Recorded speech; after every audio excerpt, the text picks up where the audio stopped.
Kojima Hōshi, Taiheiki, Chapter 1, The Reign of Go-Daigo Tenno and the Prosperity of the Military. Now in the reign of the Emperor Go-Daigo, there lived a warrior known to men as Terra no Takatoki, governor of Sagami, even in the days of Go-Daigo Tenno, the 95th of mortal sovereigns in our land. Takatoki turned away his face from the virtue of the emperor, holding his subjects' duty as nothing. Wherefore has it come to pass that since his time the four seas are disordered utterly, and no man's heart is easy within him. For more than 40 years have beacon fires veiled the skies, and warring shouts made the earth to tremble. No man amasses springs and autumns in rich abundance, nor is there a haven to shelter the myriad folk.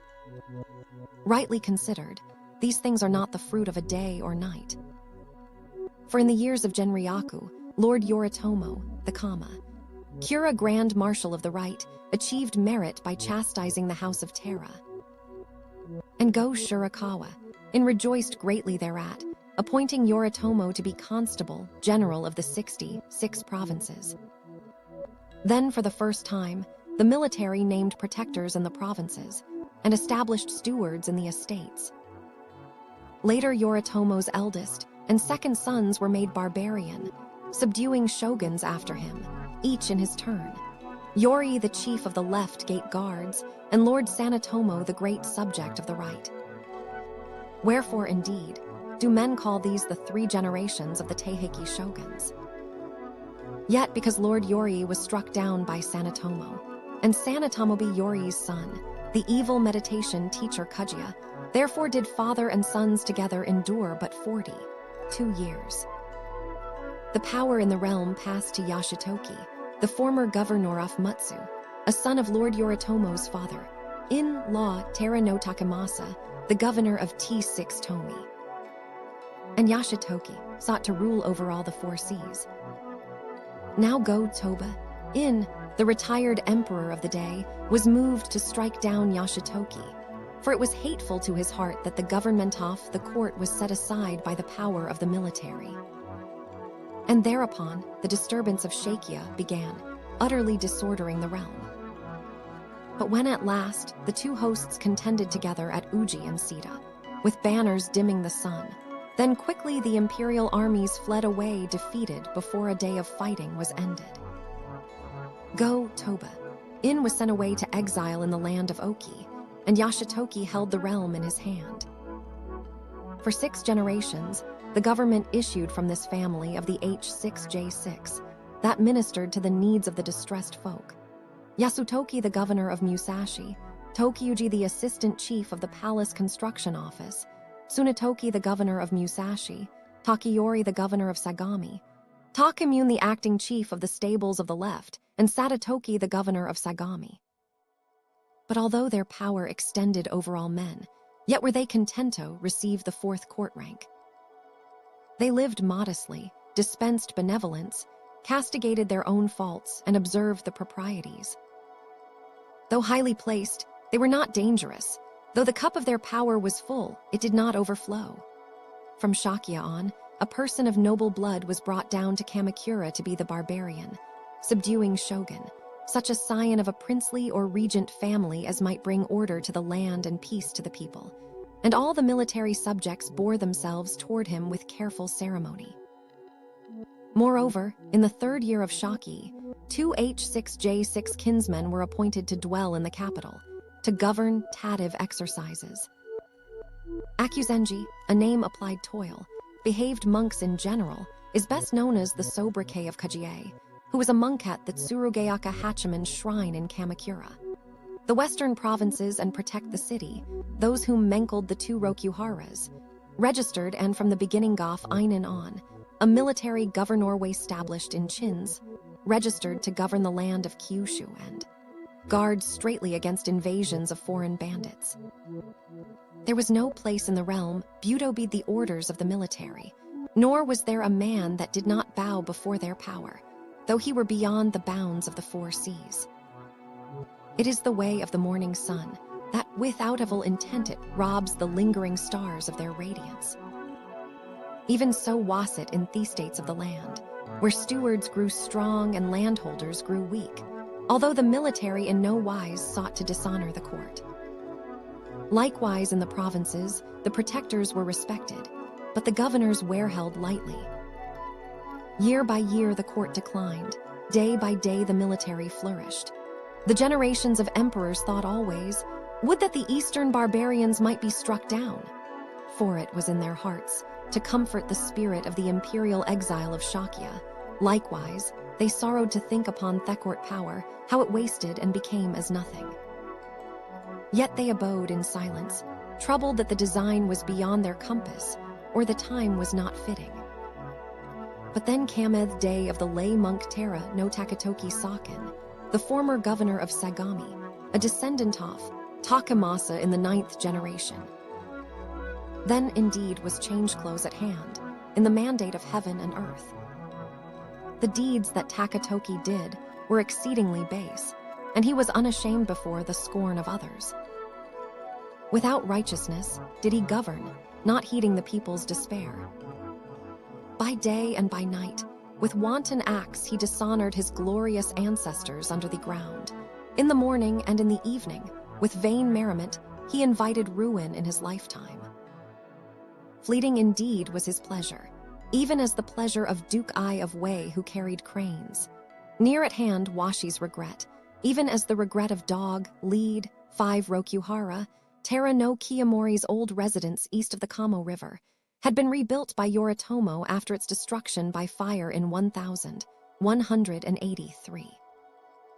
In the 3rd year of Shakya, 1221, it became the headquarters of Hoj 6 Yasutoki and H6J6 Takafusa, who occupied areas north and south of Yoritomo's house, respectively. They and their successors were known as the 2 Rokuharas, or the Rokuhara of the north and the Rokuhara of the south, registered another name for Kyushu.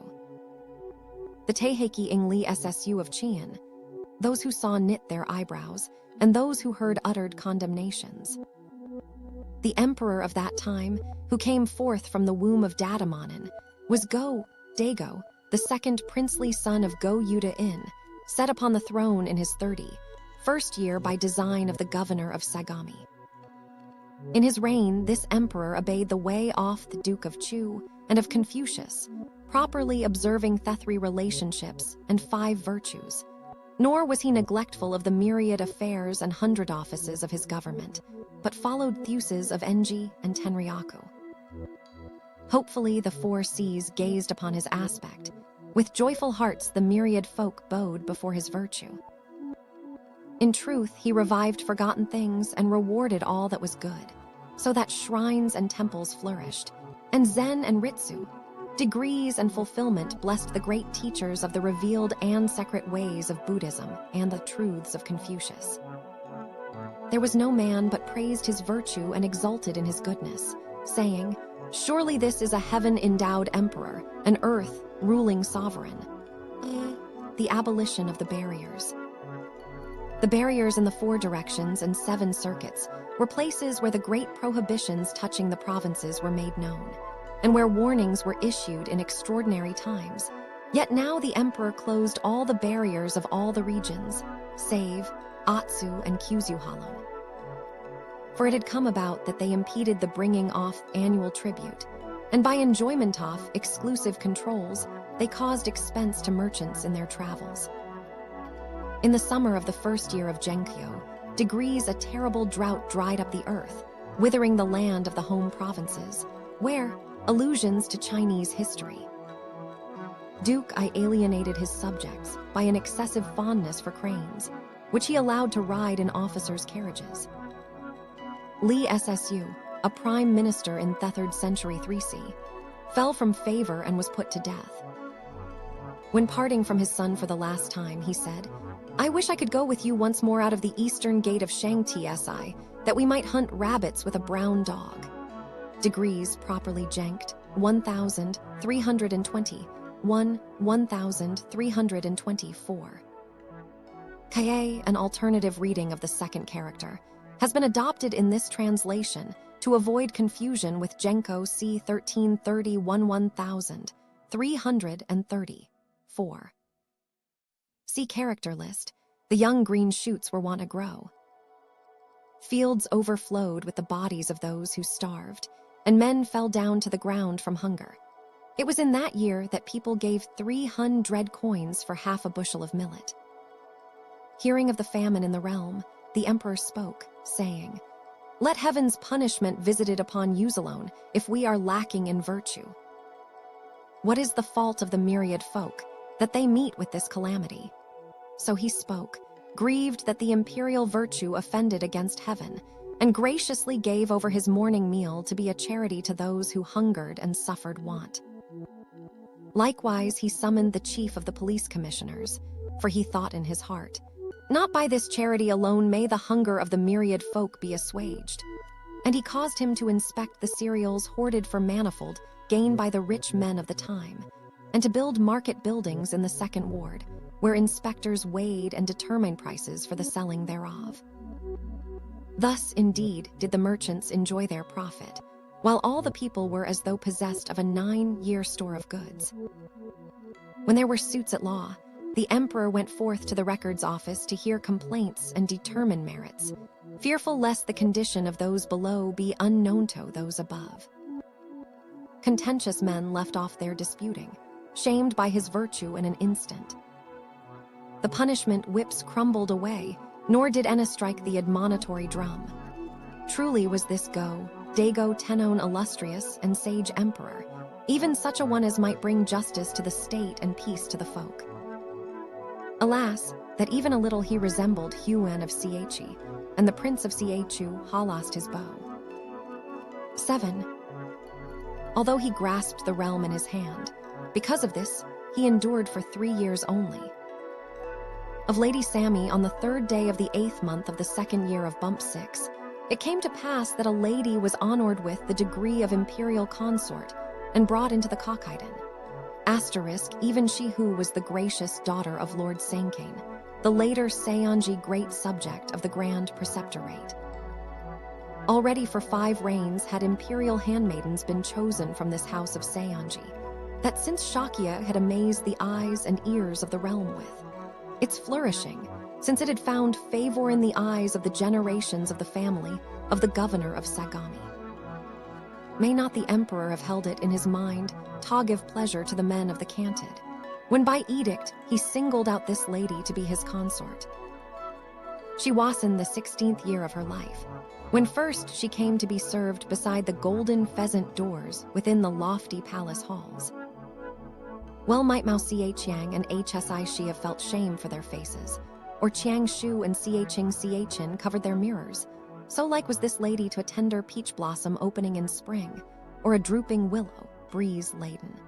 Assuredly did it seem that she would enjoy the sovereign's gracious regard beyond all others. Yet her life was spent in vain waiting, nor ever did she draw near to the august countenance, for the favor of an emperor is more fragile than a leaf. Inside the deep receding palace, she mourned the slow, ending spring days and the long sadness of autumn nights. When none remained with her in the rich chambers, she wept where the bright night lamp patterned the wall, while scent vanished from the bronze censers and the night rain tapped drearily at the windows. The words of Po Lo Teen asterisk bit into her heart. Do not be born a womanintha's life, lest the joys and griefs of your 100 years wait upon the pleasure of another. Ties. Now around that time, the emperor beheld the daughter of King Kato, the Anno middle marshal, she who was called Lady Sammy and served as a lady in waiting to the inner princess. Because this lady found favor in his sight beyond all others, upon her alone he lavished his wide-ranging imperial favors, blanching the exquisitely painted faces of the 6 palaces. Not by Thethry legitimate spouses could the heart of the son of heaven be won, nor by the 9 princesses, nor the 27 concubines, nor the 81 imperial handmaidens, nor even by the beauties of the rear palace or the dancing girls of the music office. For not alone by her pearl-like fairness did the lady captivate him, but by her words that were adroit and cajoling, and by knowing his will beforehand and proposing novel things. Whether to spring entertainments under the cherry blossoms or to autumn banquets facing the harvest moon, her hand-drawn carriage was in attendance when he rode forth, and she took what seat she desired when he traveled over the water. Thenceforward, the sovereign did not concern himself with affairs of state in the morning. Soon the emperor handed down an edict, one such as would make Lady Sammy an empress's peer, and all men thought of her as the true empress. Upon her kinsmen glory descended, most amazingly, so that the people of the realm were scornful of a man-child, thinking only of baby girls. Were it but said, "The empress has an interest," even the head of the records office would bestow a reward where merit was lacking, or a magistrate call right wrong. In the Quan Che, there is enjoyment without wantonness and grief without morbidity. 7, so spoke the poet concerning the virtue of an empress. Alas, how shameful it is that because of a beautiful woman we suffer the bitter disturbances of our times. They who lived in the palace were even as close, dwelling locusts, 5 Chigi, the imperial consort, Sanking's daughter. The Chiga ranked above the concubines, and below the empress, Kdgo. See, there was no empress during Go-Daigo's reign. Author by a commentary on the Song of Everlasting Sorrow, Po Chit, I's well-known poem, which is the source of many of the phrases in this passage, such as the reference to the 6 palaces, non-existent in Japan. From the Analects, the Quan Chiat is the first poem in the book of Odes Si Shi Ching. The Taiheiki, the princes, harmonious and free of envy. Because the sovereign's favors were not conferred upon the imperial consort alone, but also upon court ladies in numbers exceedingly great, therefore were 16 princely sons born to him, the one after the other. The first among these was Prince Sanri VI, that came forth from the womb of Tamekuf Posthumaus Jr. 3rd rank, registered a daughter of Lord Tamio, the great counselor of the princely left. Sanrio, the foster child of Lord Sadafusa, the Yashida great subject of the interior. This prince was one who from his 15th year was skilled in the 6 poetic principles, scooping up the clear waters of the Tamanu River, treading on the ancient ruins of Asaka Mountain, and worrying his head with crying out to the wind and admiring the moon. Likewise, the second prince was born of the same womb. While yet his hair was dressed in a child's braid, this prince entered the Myodayan cloister to receive the teachings of the Buddha and study the 3 mysteries of yoga. In moments off leisure, he gladdened his heart with writing verses, surpassing the elegance of the most reverend Jichin, and unashamed before the poems of the great teacher Dengye. The third prince came forth from the womb of one, who was called Lady Mimbikie, 6 of 3rd rank. Within the emperor's heart, the desire was strong to entrust the realm to this son, since from childhood he was acute and quick of mind. Yet in the end, a personage of the Jimmadin line was granted the estate of crown prince. For in the days of Go-Saga, and had it been laid down that the lords of the Daikakuji and the lords of the Jimmadin should succeed in turn to the imperial throne. Truly all matters in the realm were in ancient China.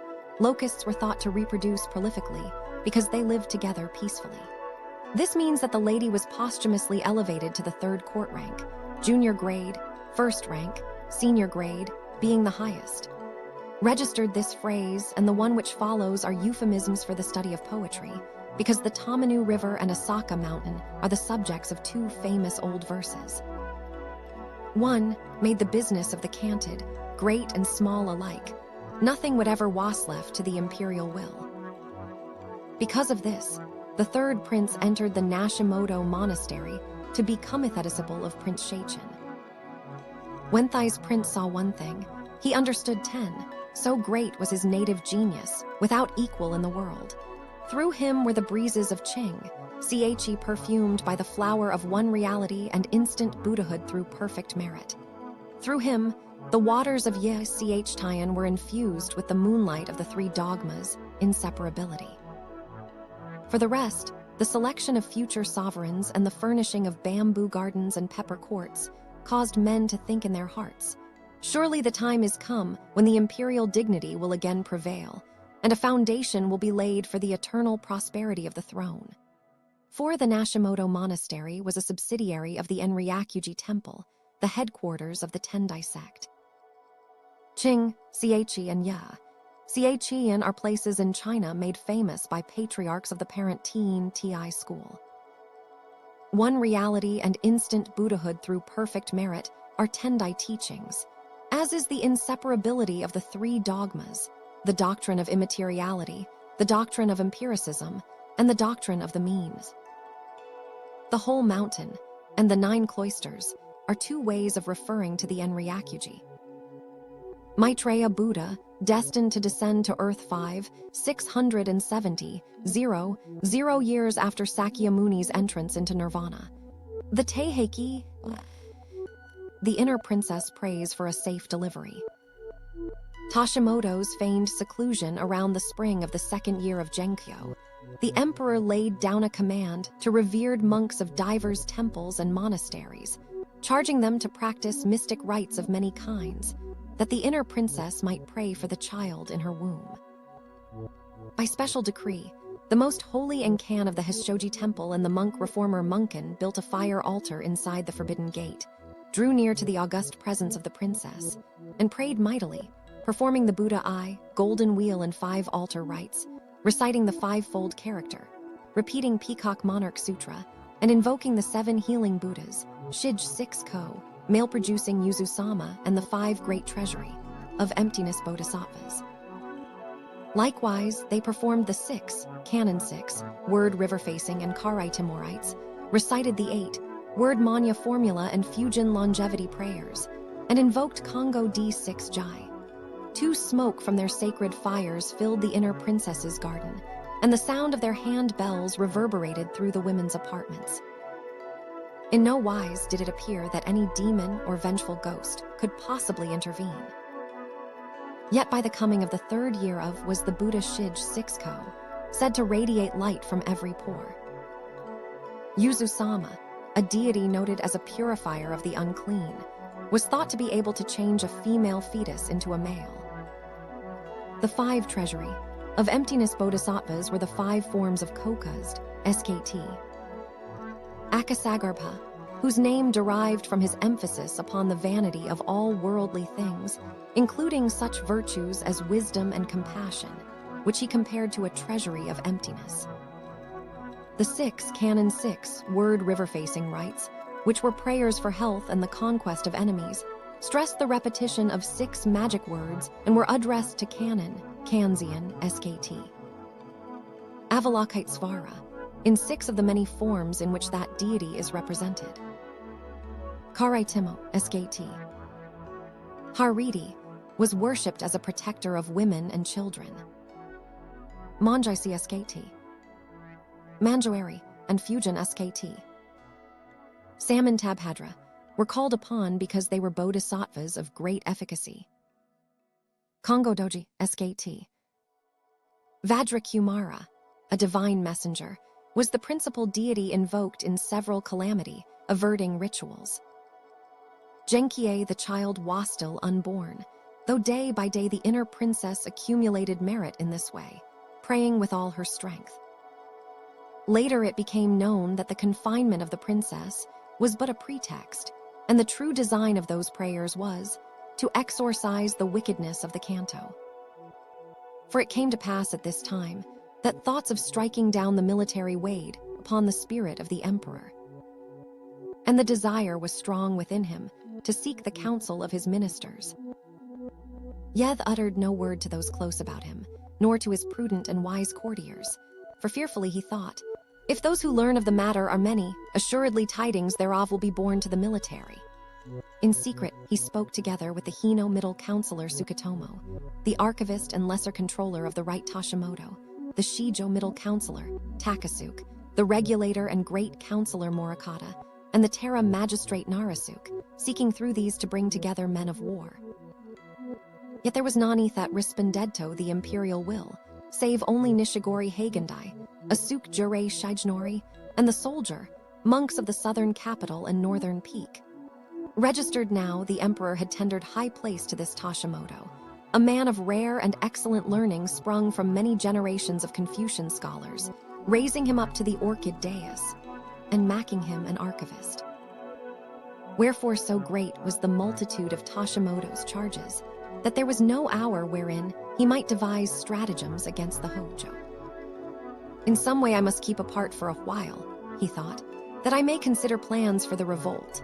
Just at that time, it chanced that monks came from the mountain gate registered and Yakawa, appealing to the court with an earnest petition. And when Tashimoto opened that petition to read it aloud in the court, as though mistakenly he read Mangonian where it was written Ryaganian, all the ministers looked at one another gleefully. Whether one considers, left side of the characterer the right 70, 6 Nara and Mount Hiei. 27 a Chinese name for the office of controller. The Taiheiki side, S6 ought to be pronounced Moku. Registered, they said, striking their palms together. And Tashimoto took his way out of the hall red-faced, as one humiliated sorely. Then Tashimoto made it known that because of his dishonor he would remain apart from men, nor for fully half a year did he come forth to perform the duties of his offices. But in the guise of a wandering monk, he in fact journeyed to Yamato and Kawachi to find out places where castles might be built, and went down to the east and west to observe the temper of the provinces and look upon the aspect of the warriors of the land. The band of roisterers and gen discourses on literature. There were 2 residents of the province of Mino called Tokihoki, no Jard Yorosada, and Tajimi Shurjir's Kuninaga, seed of the Seiwa Genji, renowned for valor. In divers ways, Lord Sukatomo drew near to these, until the bonds of his friendship with them waxed strong.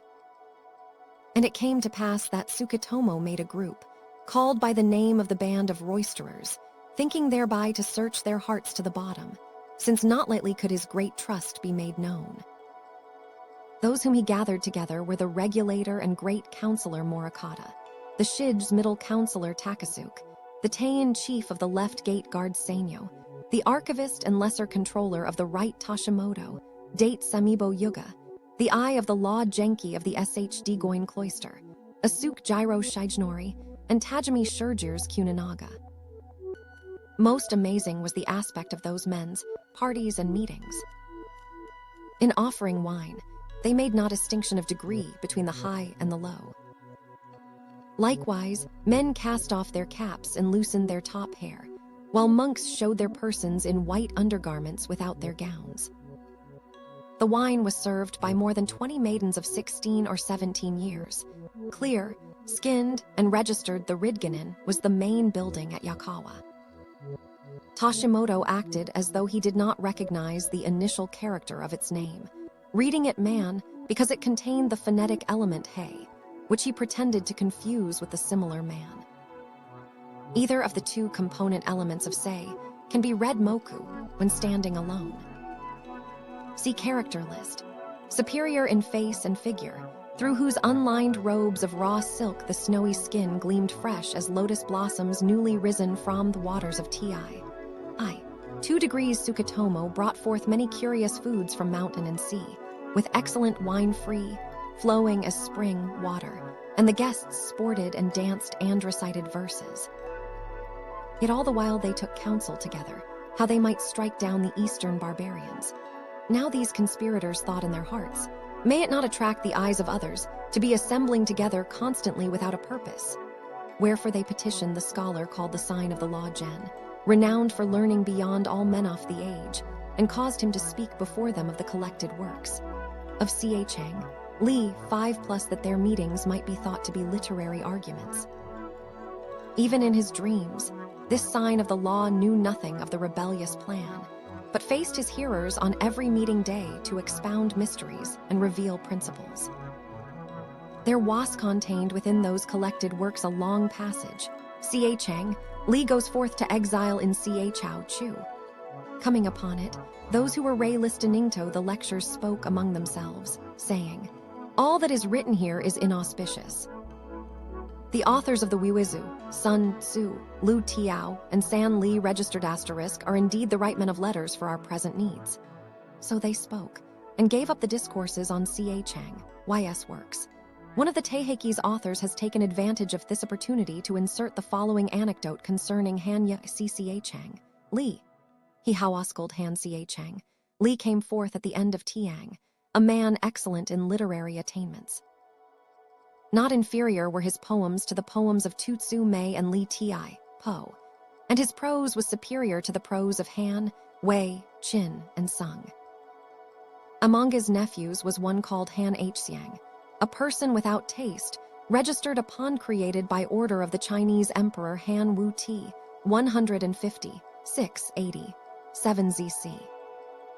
The Taiheiki for letters or interest in poetry, who studied the arts of the Taoists to the exclusion of all else, making non-action his business and lack of occupation his occupation. And once it fell out that C.A. Chang, Li admonished Han H. Xiang, saying to him, "In appearing in the world in diverse forms, you stray beyond the bounds of benevolence and righteousness. This is the shame of the gentleman, and the invariable practice of the ignoble man. I regret it deeply for your sake." Han H. Xiang answered with a loud and scornful laugh, saying, "Benevolence and righteousness emerge where the great way has been discarded. Learning flourishes when the great hypocrisy arises. Take my leisure within the confines of non-action, and find satisfaction outside right and wrong. Thus do I hold the elbow of the true ruler, conceal heaven and earth within a jar, take possession of the skills of creation, and tower above mountains and seas inside a mandarin orange seed. The regrettable thing is rather that you, my lord, in merely toiling after old masters, have devoted your life vainly to trivial things." For then C.A. Chang, Li spoke to him again, asking, "Not yet can I believe in your words. Can you take possession of the skills of creation now?" In silence, Han H. Xiang turned over Lappy's lazuli tray, one which was lying before him, and rapidly turned it back again. And suddenly it bore a graceful branch of jasper peony blossoms. Seized with amazement, C.A. Chang, Li beheld a distich among the flowers, written in characters of gold.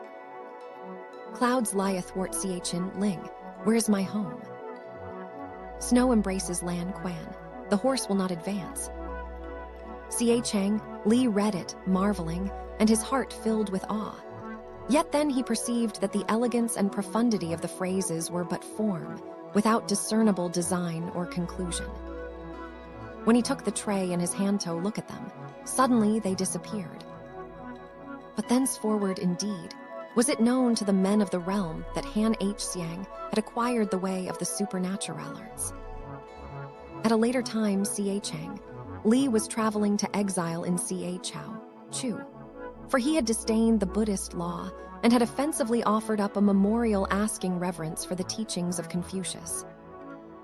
As the day darkened, weariness seized the limbs of his horse, and the way ahead was long.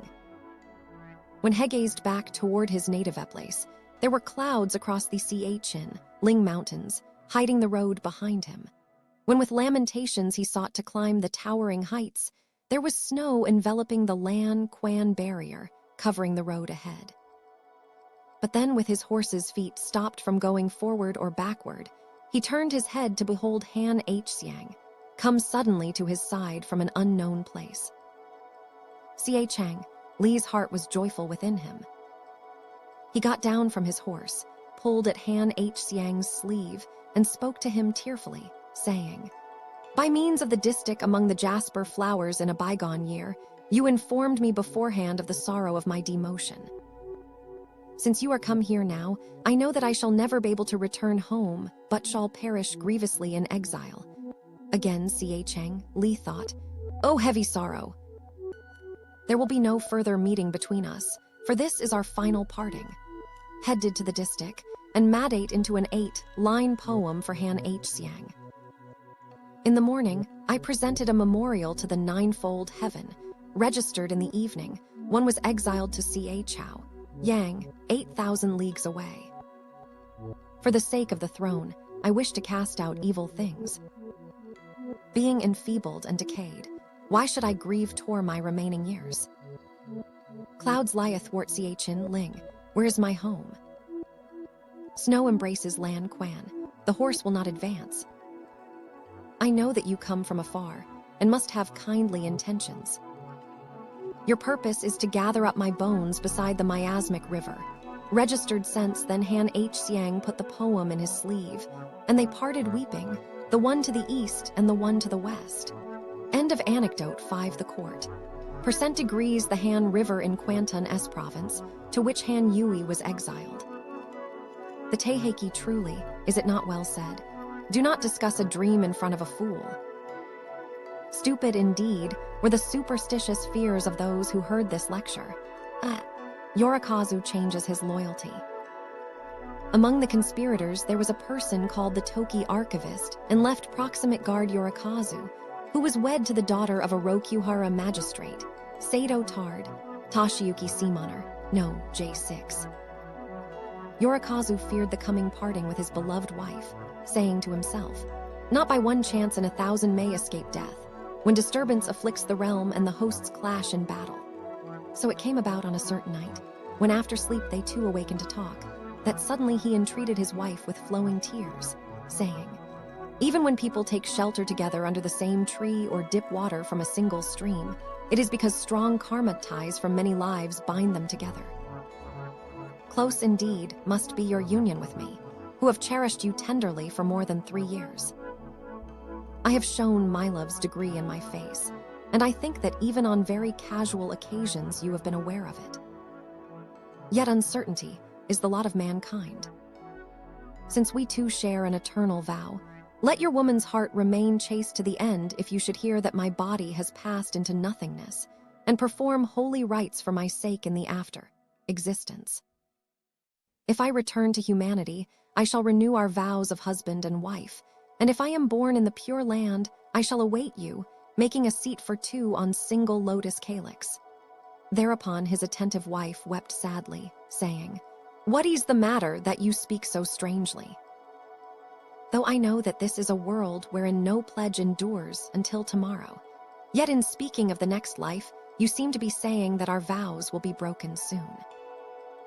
If it were not so, I do not believe that you would behave in this way." So she spoke, and the shallow-minded man spoke to her again, saying, "Know then that the Emperor has favored me with such a command as I did not dream of, and places his trust in me. Thus I have become party to an imperial revolt, for there is no way to draw back, yet not by one chance in 1,000 may I escape death. With heavy heart I spoke to you just now, made sorrowful by the parting that is soon to come. But this is a most serious matter, do not let anyone learn of it." Although he pressed her strongly to guard the secret, the gick-minded woman rose up early, thinking, "When one considers the matter carefully, if the imperial revolt is brought to nothing, then instantly the military will mete out death to my husband, in whom the emperor has placed his trust. Yet if ruin is visited upon the military, who among my kinsmen will be spared? Let me rather speak of this thing to my father Toshiyuki, setting it forth that Yorikazu has transferred his loyalty, that in this way I may aid my husband and my kinsmen equally." And Yorikazu's wife hastened to her father's side, and spoke secretly of the matter exactly as it was. Seized with amazement, Sates made speed to summon Yorikazu. "T.S. there truth in this marvel that I have heard.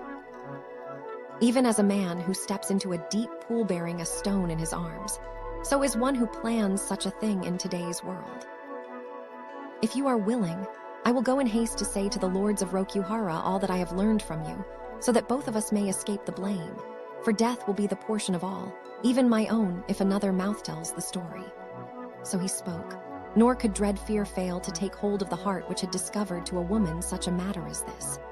"I agreed because of the urging of Yorisada, whose surname is the same as mine, and of Tajimi Shirajir 6, said Yorikazu. "Please devise a plan to save me from blame." Then, before the night lightened, Seitei took his way quickly to Rokuhara, where he spoke concerning all these things. At once the lords of Rokuhara sent off a swift messenger to Kamakura, and issued orders to the warriors of the capital and to men outside the city that they might assemble together at Rokuhara. And the names of those who responded were set down in a register, each in the order of his coming. The Taiheiki just at that time, there was fighting in the province of Setsu at the estate called Kusuha, where warriors rose up against the steward's deputy. Wherefore it was heralded abroad that the assembling of the watchmen off the 48 places registered, and the warriors of the capital was to place the master's agent in the estate office, according to the will of Rokuhara. This was a stratagem that the conspirators might not run away. And with tranquil hearts, Toki and Tajimi made ready to go forth toward Kusuha on the morrow, each in his own dwelling place. Like clouds or mist-registered, the hosts galloped to Rokuhara at the hour of the hare on the next day, which is to say the 19th day of the 9th month off, the first year of Gentoku. Crested banners were Hendetto, the attackers' grand marshals, Kagashi sabered Shimano, Jo Noriyuki and Yamamoto cured Taketsuna, who took their way to the 6th Ward River bed and divided their 3,000 horsemen into two parties, to advance against Tajimi's dwelling place at Nishiki, no, Koji, Takakura and Toki Jard's dwelling place at Sanjo Horikawa. Leaving behind the great numbers of his warriors at the 3rd Ward River bed, Taketsuna rode by stealth toward Toki's house, with none but 2 foot, soldiers bearing halberds. Doubtless, he thought, if a clamorous host draws near, may not the prized enemy escape in some way? When Ikamito the portal, he got down from his horse and went in quickly by the small side gate. At the middle gate he beheld the night watch, snoring lustily, with swords and pieces of armor scattered round about their pillows. Registered checkpoints in the capital, manned by warriors from the neighboring provinces, Chome provinces, who acted as night watchmen and lit signal frays when necessary. Chapter Itoki cried out when he beheld Yamamoto Kure, caught up his sword swiftly, and sprang through a door panel into the guest hall. Furiously he slashed at Taketsuna like a reaper mowing grain, taking care that his sword might not strike into the ceiling. But Taketsuna thrust and gave back, and pressed and jumped away, since it was in his mind to draw this enemy forth into the courtyard, the better to take him alive. As they two fought all alone, Taketsuna looked backward upon the great numbers of his rear guard, more than 1,000 horsemen, sweeping through the 2nd gate with a mighty battle cry. And then perhaps Toki Jiro feared to fight longer lest he be taken alive, for he hastened back into his sleeping chamber, cut open his belly in the shape of a cross, and perished. All of Toki's retainers who had been sleeping in interior apartments also met death, each in his own way. And Yamamoto Kurd's men galloped back to Rokuhara with the heads of the slain affixed to their sword points. Meanwhile, 2,000 horsemen advanced against the dwelling place of Tajimi, led by Kagashi sabered seamen, no J6 Noriyuki. Their battle cries affrighted Tajimi, where he slept with senses confused by a night drinking, and he cried out alarmed. But the woman of the town Athai's side, wise in the ways of the world, took up the armor Baihai's pillow, dressed him in it, tightened his belt, and roused others who slumbered. One man thus awakened, Agasawara Magoroku by name, seized his sword and ran out to the middle gate. Rubbing his eyes and gazing sharply in the 4 directions, Magoroku beheld above the earthen wall a banner bearing a crest fashioned after the manner of a carriage wheel. And Hera turned within, shouting to the others in a great voice, "Assuredly is the Imperial design laid bare, for attackers from Rokuhara stand against us. Arise, warriors. Let each man fight until the very hilt ornaments of his sword give way, and let each cut open his belly at the last." With a corselet slung across his body, he ran up to the gate tower, carrying a closely wound rattan bow and a 24 arrow used by the Hojo family. The Taiheiki war quiver, Asterisk drew forth an arrow from the middle of the quiver, fitted it along the string, and opened the boards of a window to make a peaked hole. And shouting down, he spoke a word to the enemy. "Ooh, soon will you know the degree of our skill, pretentious host." Who may your grand marshal be? Let him approach to receive one of my arrows." Speaking, he pulled back the bowstring, full and slow, until with a singing sound the arrow flew away that measured 12 hands and the breadth of 3 fingers. Its arrowhead hit square in the middle of the foremost rider's helmet and drove through cleanly to the first neck plate, so that he fell headlong from off his horse. Kinuzuri Sukafusa, a retainer of canned Shimitsuke, no, Zenji. Thereafter Magoroku shot rapidly, striking as he willed, whether in the arm or sleeve, the skirt, or the helmet bowl, until 24 warriors were stricken by his arrows. And he sprang down head first from the tower with the point of his sword in his mouth, so that the sword bit into him and killed him. In the meantime, Tajimi and his kinsmen and retainers leapt into the courtyard, girt in all their armor. 20 men, waiting for the attackers, with a wooden bar laid across the gate. Yet of those others, like clouds or mist, none would willingly cut his way inside, for terror seized them when they thought of the resolute defenders, shut up with desperation in their hearts. At last 4 men crawled through a small broken place in the door off the gate. Ite Hikajured with his son and 2 brothers. To be, although a 24 arrow quiver, actually contained 25 arrows. An ancient warrior tradition forbade the use of the last one. The origin of this curious prohibition is uncertain, but Magoroku's speech below suggests that the arrow thus preserved was believed to possess the power of safeguarding its owner after death. Sure, the hearts of these 4 were valorous, yet all perished beside the gate when they reached the waiting enemy, before they might even cut at them with their swords. And when the attackers had seen these things, there was none that would draw near willingly. Thereupon the defenders pushed open the door of the gate from within to shammeth attackers. "Can anyone be so base as people who agree to make up a punitive party?" they said. "Enter quickly, that we may give you our heads as farewell presents." When the attackers were thus dishonored utterly by the foe, 500 of the foremost sprang down from their horses to charge into the courtyard, screaming aloud. Yet the resolute warriors inside would not fall back so much as a foot. Without a sideward glance, those 20 rushed into the middle of the great force, slashing at them with their swords until the 500 ran back outside the gate, beaten downterably. Now when the first warriors drew away, a second line rushed in clamorously, so great were the numbers of the attackers. Rushing again, they were beaten back they rushed in again. And with scattering sparks of fire the fighting continued, from the beginning of the hour of the dragon until the end of the hour of the horse. By reason that the battle raged furiously in front, 1,000 of Sasaki Hagen's followers went around Toth rear to break in from Nishiki, no, Jai by destroying the commoners' houses. And then perhaps Tajimi and his warriors became disheartened, for these 22 men stabbed one another again and again, lined up at the middle gate, until they lay like scattered divining sticks. The warriors at the main gate smashed through, the host from the rear poured in, and all the attackers galloped back to Rokuhara with the heads of the defenders. Although the fighting had endured for 4 hours only, those who were killed or wounded were 273 men. The Taiheiki, Sukitomo, and Tashimoto go down to the Kanto. The Imperial message after Toki and Tajimi were struck down. Step by step the Imperial plot was made known. 2 Eastern messengers came up to the capital, Nagasaki Shirts Seaman Yasumitsu and Nanj 6 Jurei Seaman Manano. And these laid hands on Sukitomo and Toshimoto on the 10th day of the 5th month. Sukitomo and Tashimoto had thought, "It cannot be that a confession has been made, since no man suffered capture when Toki died.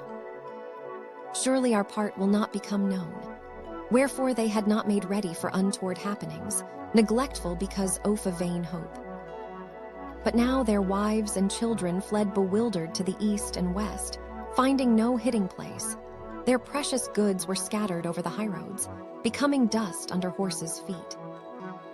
Lord Sukitomo of the Hino was one who beyond other men had found favor in the imperial eyes and had brought prosperity to his house. for he had received honor as chief of the police commissioners and had risen to be a middle counselor. Likewise, Tashimoto no Asan came forth from a scholar family, and by virtue of illustrious deeds had received high office, so that men of equal rank followed eagerly after the dust of his fat horses, and his seniors drank gladly of the cold dregs from his emptied wine cup. Wellicet said, "If righteousness be lacking, then are wealth and honor but as a floating cloud in my eyes." Since these are the excellent words of Confucius, recorded in the Analects of Lu, how can the truth be otherwise? Registered, the dream of their happiness was transformed instantly into bitter sorrow. Of all who saw or heard, there was none but understood that the prosperous must decline, nor was there any whose sleeve remained dry.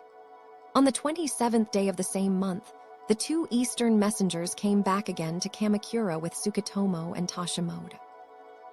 Truly it seemed that these nobles, leaders of the plot, the last two phrases are from a poem by Tu Fu. Chapter I would meet death soon. Yet after all, the military were fearful of the censure of the realm and the anger of the sovereign, since Sukitomo and Tashimoto were men close to the emperor's heart, distinguished in learning and talents. They stayed their hand, nor so much as tortured them, but only kept them in the charge of the samurai office as though they had been ordinary persons under confinement. So with the passing of time came the night of the 7th day copyright of the 7th month, when the herdsman and the weaver, maid, crossed the Raven Bridge, freed of the year-long restraint upon their desire. It was ever the custom on this night that in celebration of the skill, beseeching festival, the palace ladies would attach petition threads to bamboo wands and arrange auspicious fruits in the garden. But in this year, no poets offered up verses in Chinese and Japanese, nor were there musicians to play upon strings and reeds, for it was a time of disorder in the realm. The great nobles and courtiers who Chansetto be serving at night knit their brows and lowered their heads, for it was a time when men's spirits faltered, cold terror gripped them, and they asked themselves, who will be they next to suffer from the disturbances in the world? When the night was far advanced, the emperor spoke, saying, "Who is on duty?" And the Yashida middle counselor Payufusa Kamento the august Presencito serve. The Supreme Highness caused Payufusa to draw near, saying, "The capital is in dire peril, for never since the taking of Sukitomo and Tashimoto has the eastern tempest ceased to rage. Ever is our spirit troubled, lest the men of Kamakura be devising new things. Is there no plan that will tranquilize the eastern barbarians?" So he questioned him, and respectfully Payufusa spoke, saying, "It is in my mind that the Hajj will do no more, because I have not heard of any confession that Sukitomo and Tashimoto have 45. This festival is based on a legend about the marriage of two stars, the weaver maid, Vega, and the herdsman, Altair, who meet once a year when a raven spreads his wings across the Milky Way to make a bridge. It is celebrated especially by young girls, who ask to be made as skillful at their work as the weaver maid, the Taiheiki maid. Yet there ought to be no remissness, so rash and hasty are the eastern barbarians of late. It would be well for his Majestito vouchsafe an imperial Mesageta still the wrath of the Sagami lay monk. 46. Perhaps the Supreme Highness thought in his heart that it ought to be so, for he said to him again, "Let Payufusa make speed to write a message." Then Payufusa wrote a message in the imperial presence and offered it up. The sovereign wept fluttering tears, that he wiped away with his sleeves, and all the great lords sorrowed to behold him. Soon the Madanok 6 Jai Great Counselor Lord Nobufusa, named to be an imperial commissioner, took his way with that message to Kamakura, where the Sagami lay monk received it through Akita J6 no Suk. As the lay monk made ready to hear it read, Nikato down the lay monk of Dua admonished him, saying, "Never has a son of heaven deigned to grant a message directly to a military subject, either in another country or in our own. Will there not be danger from watching gods and Buddhas, if heedlessly you open and read it? Would it not be proper simply to return it to the imperial commissioner, not opening the box?" So he spoke over and over. But the Sagami lay monk, saying, "What is there to fear? commanded Sato, tarred seaman Toshiyuki to read. When Toshiyuki read where it was written, "Let the sun goddess be the witness that the imperial heart is not false," suddenly his eyes were blinded, blood dripped from his nose, and he withdrew without reading the rest. From that day forth, a swelling came out at the base of Toshiyuki's throat, so that within 7 days he died, spitting up blood. And Toshiyuki came forth. The Supreme Highness must be exiled to a far-off province. So they resolved. Yet Lord Nabufusa, the Imperial Commissioner, spoke to them persuasively. And likewise all were made dumb with fear when suddenly Toshiyuki spat blood and died, he who had read the august message. And perhaps the Sagami lay monk himself looked up to the Son of Heaven with awe, for he sent back the august message, saying, "Decisions in political matters rest with the court. It is not proper for the military to meddle." When Lord Nabufusa went back to the capital to report these things to the throne, then indeed was the imperial heart at ease for the first time, and color returned to the faces of the courtiers. The military granted freedom to Tashimoto, no Asan, since his ult was doubtful in their eyes, and Lord Sukitomo they banished to the land of Sato, making his death sentence 1 degree easier.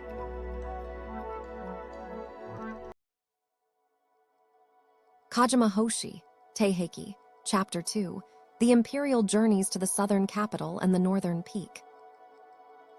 And Northern Peak, on the 4th day off the 2nd month of the 2nd year of Gentoku, the sovereign summoned his master of ceremonial, the Madanakoji Middle Counselor Lord Fujifusa, saying, "We shall travel to the TD Daiji on the 8th day of next month, and to the Keifukuji.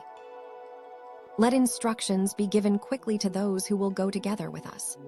Fujifusa settled upon the traveling dresses of the attendants, heedful of custom and mindful of precedent, and laid down the order of the procession. As chief of the guards, the Sasaki governor of Bichiai made bridges, and the watchman off 48 places defended the crossroads in helmets and armor. With splendid and solemn ceremonies, lords and dignitaries journeyed forth, and the 100 officials and 1,000 functionaries. The Teideiji was built by a vow of Shamu Tennodo, enshrined the largest Varakana Budding this transient world. And the Kafukuji was a great monastery honoring the ancestors of the Fujiwara house, built by a vow of Lord Tenkai. It was the desire of all the generations of sage rulers to be bound biclasides to these holy one, this colossal statue, dedicated in 752, is still one of the famous sights of Japan, although little of the original remains. Fujiwara no Fubido, 650-720, the son of the founder of the House of Fujiwara. Places, yet not for many years had a sovereign journeyed thereto, since not lightly may the first person under heaven go forth.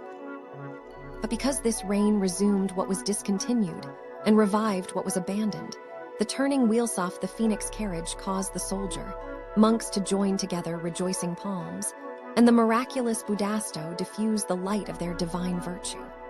Likewise, on the 27th day of the same month, the emperor went forth to Mount Hiei to make an offering in the great lecture hall. This great lecture hall was a votive hall of Fukakusa Tenno, consecrated to the worship of Dainishi Henjo *, yet for long had it remained undedicated, since the building of it was not finished. For many years had frosts fallen, and for many years had the wood star registered turned in the sky, while all the mountain lamented. Through broken tiles, the fog's eternal incense smoked. Through ruined doors, the moon hung up its constant lamp. Now all the monastery rejoiced, and the 9 cloisters bowed their heads, that suddenly this emperor took up the great work of building and quickly made ready for the dedication. At the dedication ceremony, the chief of the priests was the canonical prince of the blood Sensei of the Mishden cloister, and the offertory prayers were written by the Tendai abbot of that time, the canonical prince of the blood Sanan of the great pagoda. More fragrant than the flowers of Vulture Peak was their incense, burned to glorify the Buddha registered from Yea. Shan itself the wind brought back the echo of their pious hymns. When the musicians played their cloud, arresting melodies and the child section the Emperor Nimiye, 810, 850, so called after Fukakusa, his burial place in the province of Kei. One of the names of Vairocana Buddha, the principal object of worship of the Tendai sect, Degrees Jupiter. Degrees Vulture Peak near Rajagriha is celebrated as the place at which Sakyamuni revealed the teachings of the Lotus Sutra to a multitude who showered him with flowers. The Taiheiki dancers fluttered their sleeves like whirling snow. Then truly might the 100 animals have led one another on to dance, and the phoenixes have come to gamble. Section a certain Sumari no Kuninatsu, a priest of Sumiyoshi Shrine, who had ascended the mountain to beat a drum, set down a poem on pillar of the cloister where he lodged, saying, "Because of a bond from another life, I have seen this mountain too." Surely here the enlightened ones have planted the seed of the law. He wrote in this way through remembrance of the great teacher Dengye, who prayed to the perfectly enlightened Buddhas in the ancient days of the temple's founding, saying, "Bless with divine protection the wooded mountain where I stand." Now since the years of Genki VI's distress had afflicted the sovereign's heart, his courtiers had been made ashamed, and there had been no peace in the realm. It was for this reason that the emperor went forth to the southern capital and northern peak, thinking by copyright subtle devisings to prevail upon the monksto, chastise the eastern barbarians. For although the conduct of the Sagami lay monk exceeded the bounds of propriety, the unruly men of war in the realm would not heed an imperial mandate, since they served the Hojo family. Because of this imperial design, the prince of the blood of second rank, he who was the head of the Tendai faith, and was called the prince of the great pagoda, gave over his austerities and holy studies, that morning and evening he might devote himself to warlike accomplishments. Perhaps because he had a liking for such things, he vaulted over 7-foot screens more nimbly than Chiang Tu, and in fencing mastered the precepts of Tsu, Fang, degrees, nor did Hefel to read completely even the shortest of the secret military treatises. Never had there been so strange an abbot, not in the Hun 8 allusions to Chinese literature. The animals and phoenixes were drawn by the virtue of the mythical Emperor Shun, degrees Prince Morinaga. A.D. 9. Su Fang was the cognomen of Changliang d. 160, 8 BC, the great minister of Cao Tizu, the first emperor of the Han dynasty. Prince Morinaga, the prince of the great pagoda. A dread and more generations since the harmonious reverence Jishin was first made head of the Tendai faith. Later, men understood the reason thereof, that thinking to strike down the eastern barbarians, he trained his body in the military arts. The arrest of the monks and their removal to Rokuhara. To Rokuhara, Tamakira's poem Now to the Kantei came word off the conduct of the prince of the great pagoda, and of the exorcism rituals in the palace, for these were easily discovered things, inviting disaster. The Sagami lay monk waxed exceeding wroth, saying, "No, no. Never will the realm be tranquil while Thais, emperor sits upon the throne. He shall be removed to a distant province, according to the precedent of Shakya, and the prince of the great pagoda shall be killed. But first we must lay hands upon the most holy Enkan of the Hisheiji temple to examine him, and likewise on the monk reformer Munkanoff Ono, on Chikid and Kain of the southern capital, and on the monk reformer Chin of the Jidoji temple. All these have waited closely upon the dragon countenance of late, calling down curses upon our house."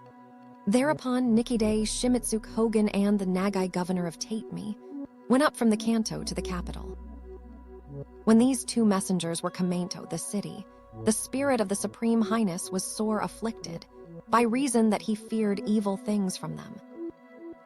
And truly it came to pass that at dawn on the 11th day of the 5th month, these sent forth one Saiga Hayato, no, Suk, who laid hands on the most holy Enkan of Hisheiji, the monk reformer Munkin of Ono, and the monk reformer Chin of the Jidoji, and fetched them to Rokuhara.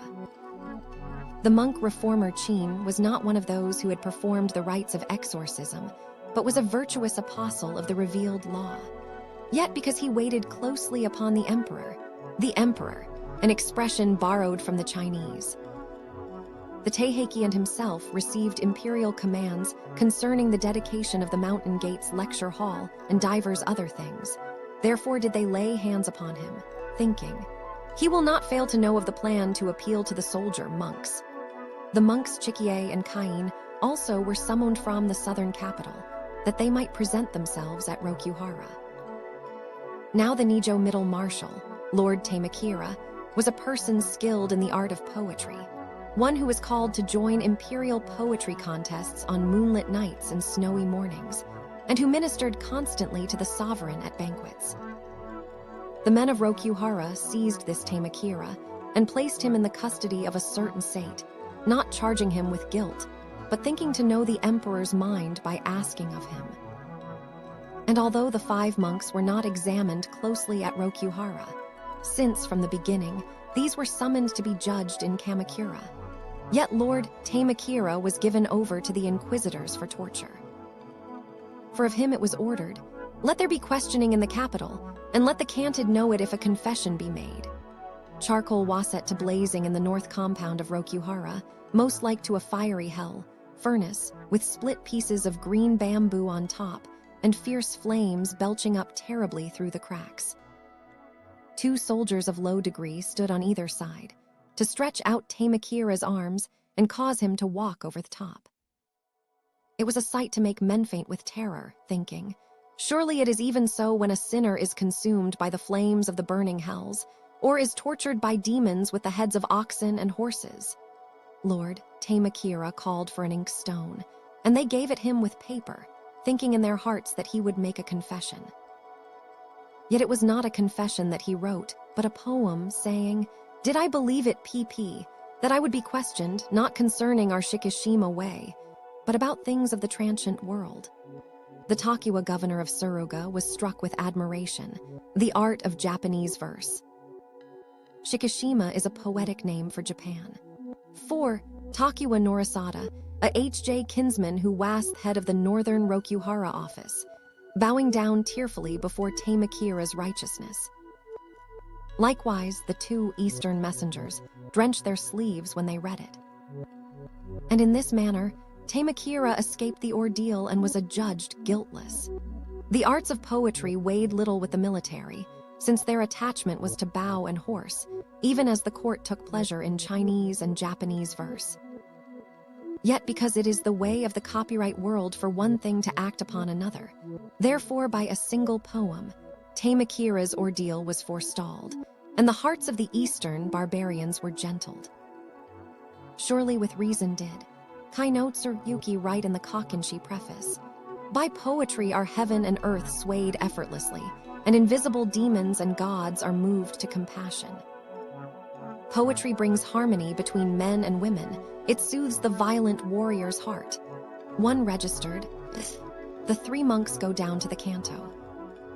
The eastern messengers went forth toward the Kantei on the 8th day off the 6th month, and with them the 3 monks. The monk reformer Chien was a disciple of the monk reformer Jish 6 of the Jidoji, a man excellent in judging arguments, learned beyond others of his monastery. The monk reformer Munkin dwelt at the Hokkiji in Harima province, and in the vigorous days of his young manhood removed to the Daigoji. A great deacon of the Shingon faith, he served as abbot of the Toji and the Daigoji, and was a pillar supporting the 4 mandalas and 3 mysteries. And in the beginning, the most holy Enkan was a monkoff the Enryakuji, surpassingly skilled in revealed and secret doctrines. The whole mountain marveled and counted him as specially blessed. The temple buildings were as though empty of others because of the renown of his wisdom and austerities. But in his heart Enkan thought, "TF in these degenerate times, I follow the uses of the mountain gate. Then surely I will wax arrogant and fall into the hands of 16 Tsurugi, 880, 940, 6. A leading poet and prose stylist of the early Heian period, was the principal compiler of the Kokenshit C905, the first official poetic anthology. The Taiheiki Deva Mara. Let me rather cast off the glory of preaching in high places and return to the ancient rules of the great teacher Dengye. Ridding himself of the bridle of renown and profit, for a long time he locked the mossy door of solitude in the place called Sates no Kurodani, laying down his few garments on frosty lotus leaves and entrusting his single food bowl to the morning breeze from the pine flowers. But virtue is not left to stand alone. He practices it will have neighbors. Since a great light cannot hide its radiance, at last Enkan became the religious teacher of 5 rulers and the father of the 3 cumulative commandments. How strange it was that such wise and upright monk, saints were forced to wander beneath a travel, hostile moon, the prisoners of distant barbarians. Was it because not even these might escape the calamities of the times? Or was it perhaps the karma of a previous existence? The most holy Enkan was accompanied by 3 faithful disciples, Estin, Ensht, and Dasht, serving before and behind his litter. But the monk reformer Munkin and the monk reformer Chian rode, unattended upon sorry relay hacks. How pitiful were they who, in the darkness of night, went forth toward the eastland of calling birds, compassed about with unaccustomed warriors. Their spirits fainted utterly while yet their due lives endured, for there were men that said, "Never will they come to Kamakura, since death will overtake them on the way." At every post station they thought, "The final momentis come." At every mountain resting place, "This is the end." Yet slowly they went forward, day after day, until in the fullness of time they came to Kamakura on the 24th day of the 6th month. The most holy Enkan was placed in the charge of the Sakai Gova Earner of Echizen.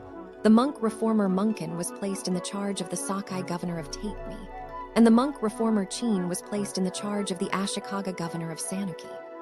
The 2 returned messengers drew pictures of the principal images and burnt, offering altars employed by those monks. And the monk reformer Raisin of Sasame waskled forth to behold them, since they were things not understood by secular men. Beyond doubt rituals of exorcism were performed, said Raisin. Antharupan, the monks were given over to the samurai office to be tortured with fire and water. For a time, Munkin would not yield before the questioning. But, being tortured grievously by water, with weakened body and fainting spirit, he uttered words of confession, saying, "I did indeed perform rituals of exorcism, according to the Imperial command." Next they made ready for the torture of Chin, but this monk reformer, timid by nature, set down all things without omission in a scroll of confession, not waiting for the ordeal. He spoke of the Supreme Highness's dealings with the Mountain Gate, of the actions of the Prince of the Great Pagoda, of Toshimoto's devisings, and even of things which were not true. Thereupon the men of Kamakura agreed together, saying, "Although there can be no further doubt, we must examine the most holy Enkan on the morrow, for being equal in guilt he cannot be spared." But in a dream that night the Sagami lay monk beheld 2,000 monkeys, or perhaps 3,000, that came forth in a great multitude from the eastern base of Mount Hiei, and lined up as though to protect this holy man. And therefore he ordered a messenger to be sent out to the warder before dawn, that he might defer Enkan's torture a while, for the import of the dream was heavy in his mind. Just at that time the warder himself took his way to the abiding place of the Sagami lay monk, saying, "Because the holy man was to be tortured at dawn today, I went in to him, where he meditated on the sacred truth in front of a lamp. When beheld his shadow on the door truly, it was even as the Taiheiki, the image of the bright monarch Fudd. And therefore I come to speak of this thing, since it is most strange." Then, indeed, were the torture preparations laid aside, for from the dream and apparition it was known that this was no ordinary man. On the 13th day of the 7th month, the names of the places of exile were laid down, whereto these 3 monks were banished. The monk reformer Munkin was banished to Ie, Ga, Jima, and the monk reformer Chian was banished to the province of Echigo.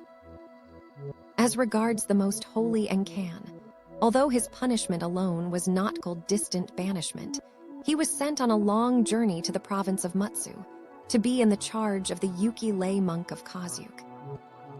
Truly it was in name only that his punishment was made light, for he went to a far place among distant barbarians, and the days of his journeying were many. The author now attempts to explain Enkan's ill fortune by means of the following story, intended to illustrate the manner in which the events of one lifetime determine a man's fate in a future reincarnation. Long ago in the Indian state of Varanasi, there lived a Sramana versed in the three learnings, which are discipline, meditation, and wisdom. And it came about that this Sramana was appointed to be the religious mentor of the state, whose people turned to him as to a living Buddha. The chief of the terrible deities of Japanese Buddhism, particularly important in the Shingon sect. He carries a sword to cut away ignorance and a rope to bind the forces of evil, a potentially valuable object. On a certain occasion, the great monarch of the nation thought to convoke a Buddhist gathering, whereat this Sramana would expound discipline. And the Sramana took his way to the palace, according to the royal command. When the royal page reported the Sramana's coming, it chanced that the king was taking his pleasure at checkers. The king heard nothing of the page's words, his mind being filled with the game, but thinking of the game the king spoke, saying, "Cut!" The page mistook the king's words, which fell upon his ears as a command to kill the Sramana. Wherefore he took the Sramana out of the palace and struck off his head. When the king's game was ended, he called for the Sramana to be brought before him. But thereupon an officer of the prison reported to him, saying, "His head is cut off according to the royal command." Greatly angered, the king said, "It is said, report for instructions 3 times when a man has been sentenced to death. In doing what is wrong because of a single word, this man treasonably deprives usufructu." And he summoned the page and punished him and his family. The king marveled that this guiltless Sramana had been put to death, thinking in his heart that it was the karma of a former life. He questioned an Arhat that he might learn the truth thereof, and for 7 days that Arhat remained in a trance, achieving Buddha knowledge of all previous existences and beholding the past and present. It was revealed to him that the Sramana had been a farmer tilling the soil, and the king had been a frog dwelling in the water. By chance the farmer, turning the soil of a mountain, field in the spring, had cut off the head of the frog with the tip of his plow. How pitiful it was. Because of this karma, the peasant was born a Sramana, and the frog was born the great monarch of Varanasi, that another mistaken killing might come to pass. End of story. Likewise, as regards the most holy Enkan, through what workings of cause and effect did he suffer his unforeseen punishment. How strange it was. The Taiheiki Tashimoto no Asan goes back to the canto. Once in a bygone year had Tashimoto no Asan gone down in captivity to Kamakura, even after the chastisement of Tokijare Yorosada, when with explanations of divers kinds, he had won deliverance. Now again, on the 11th day of the 7th month, he was brought to Rokuhara to be sent to the Kantei, since in the confessions it was set forth, Tashimoto was the leader of the rebellion. And because the law does not suffer a second crime to be forgiven, in no wise might he be pardoned. Going forth, he thought in his heart, assuredly I must either perish on the way or be struck down in Kamakura. How may it be otherwise? Ever sad is a traveler's sleep. Though his journeying endure for but a night, to wander through Katano's snow of falling flowers in spring, or from Storm Mountain come home again, robed in autumn's maple, leaf brocade. But piteous was Tashimoto's heart co-journey unforeseen, that left behind his wife and child, well, loved, whose fate he would not know, and to the fair familiar capital said his last goodbye. First in the lucent waters of Osaka, ate see no barrier to grief, he drenched his tear-wet sleeves. Then traversed mountain paths to Uchide Beach, whence on Biwa's saltless sea, he watched the rowing boats that rose and fell. Here begins one of the best-known passages in the Taiheiki, Tashimoto's Michiyuki journey. in which the names of places between Kyoto and Kamakura are woven into the account of the journey in a long series of poetic allusions and plays on words. Explanations of the allusions and puns, which are too complicated to be undertaken here, are available in the translator's A Study of the Taiheiki, a medieval Japanese chronicle, unpublished PhD dissertation, University of California, 1955. Rose and fell, like his unhappy star. Across the tedious Sita Bridge the horses' hoofs beat loud. Along the Omi road the good folk came and went.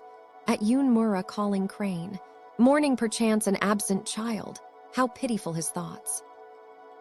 Now on the trees of Forest Hill the autumn rain beat hard, that dripping so ked his tear wet sleeves, and from bamboo field of wind swept dew, hepast along the bamboo cleaving path, yet knew not mirror mountain that was as cloud, enfolded from his tears. Again in the grass of Oiso wood, while the horses stopped he turned his gaze backward, where clouds concealed his home. Past Bamba, Samegai and Kashiwabara to Fua barrier, hut that ruined lay with autumn rain for guard. Alas, that soon he must take leave off life. Quickly then he bowed before the sacred sword of Oeri Atsuta, and past the beach of Narumi beneath a sinking moon, when the tide ran low. Was there no end to this long road, followed day and night? At Hamana bridge into Tomi, a derelict boat on the evening tide drifted like his friendless self. Was there none to call it pitiful? When the sunset bell had told he came to lodge the night at Aikta, where stopped the middle marshal long ago see Wasit the first year of Genryaku, Shaijhira, a captive of the eastern barbarians, and the hostler's daughter wrote, "In the squalor of this wretched hut on the eastern road, how sorely you must long for home." Weeping, he knew the sadness of the ancient tale. Now when the hostel's lights grew dim and cocks proclaimed the dawn, the horses neighing in the wind crossed the river of the celestial dragon. The Taiheiki again at dusk, he trod the hills of Seo no Nakayama, while ashen clouds came burying the path, where lost he bent his gaze back toward the skies of home, and thought with envious heart how long ago the holy Seiji Six crossed there twice, singing, "It was my fate." But when the hours hadsped, till on the meridian rode the sun, there was a courtyard where his litter stopped, that he might eat a travel meal. Lord Tashimoto summoned the warriors of his guard, rapping on the shafts of the litter, and asked them, "What is the name of this station?" And they answered, "It is called Kikugawa," which is to say Chrysanthemum River. At the time of the fighting of Shakya, a certain Lord Mitsuchika was called down to the Kanto, by reason that he had composed a proclamation issued by the former emperor, and at this relay station Mitsuchika was struck down. Likewise it was at this place that he wrote, "O ancient chrysanthemum stream of Nan, Yang, H-scene, by drinking of your lower course once men prolonged their days. But you, chrysanthemum river of the eastern sea road, lodging on your western bank, I bid farewell to life."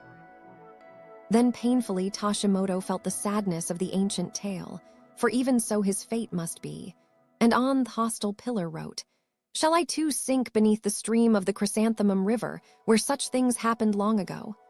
Now when Hepas the Oi River, Tari." The reference is to his verse, "Did I think, borne down with years, to cross another time? It was my fate."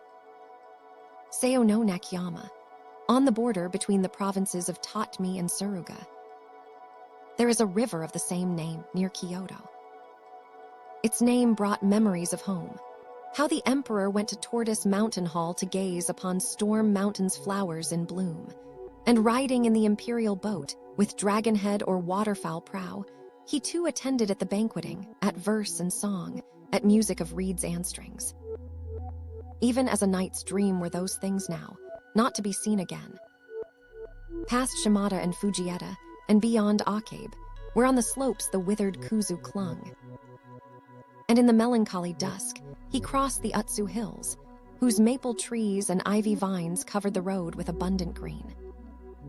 Was it not so when the middle marshal long ago went down to the east in search of a home, Lord Narahira, who wrote a verse, "I met no man, nor even in a dream beheld my beloved.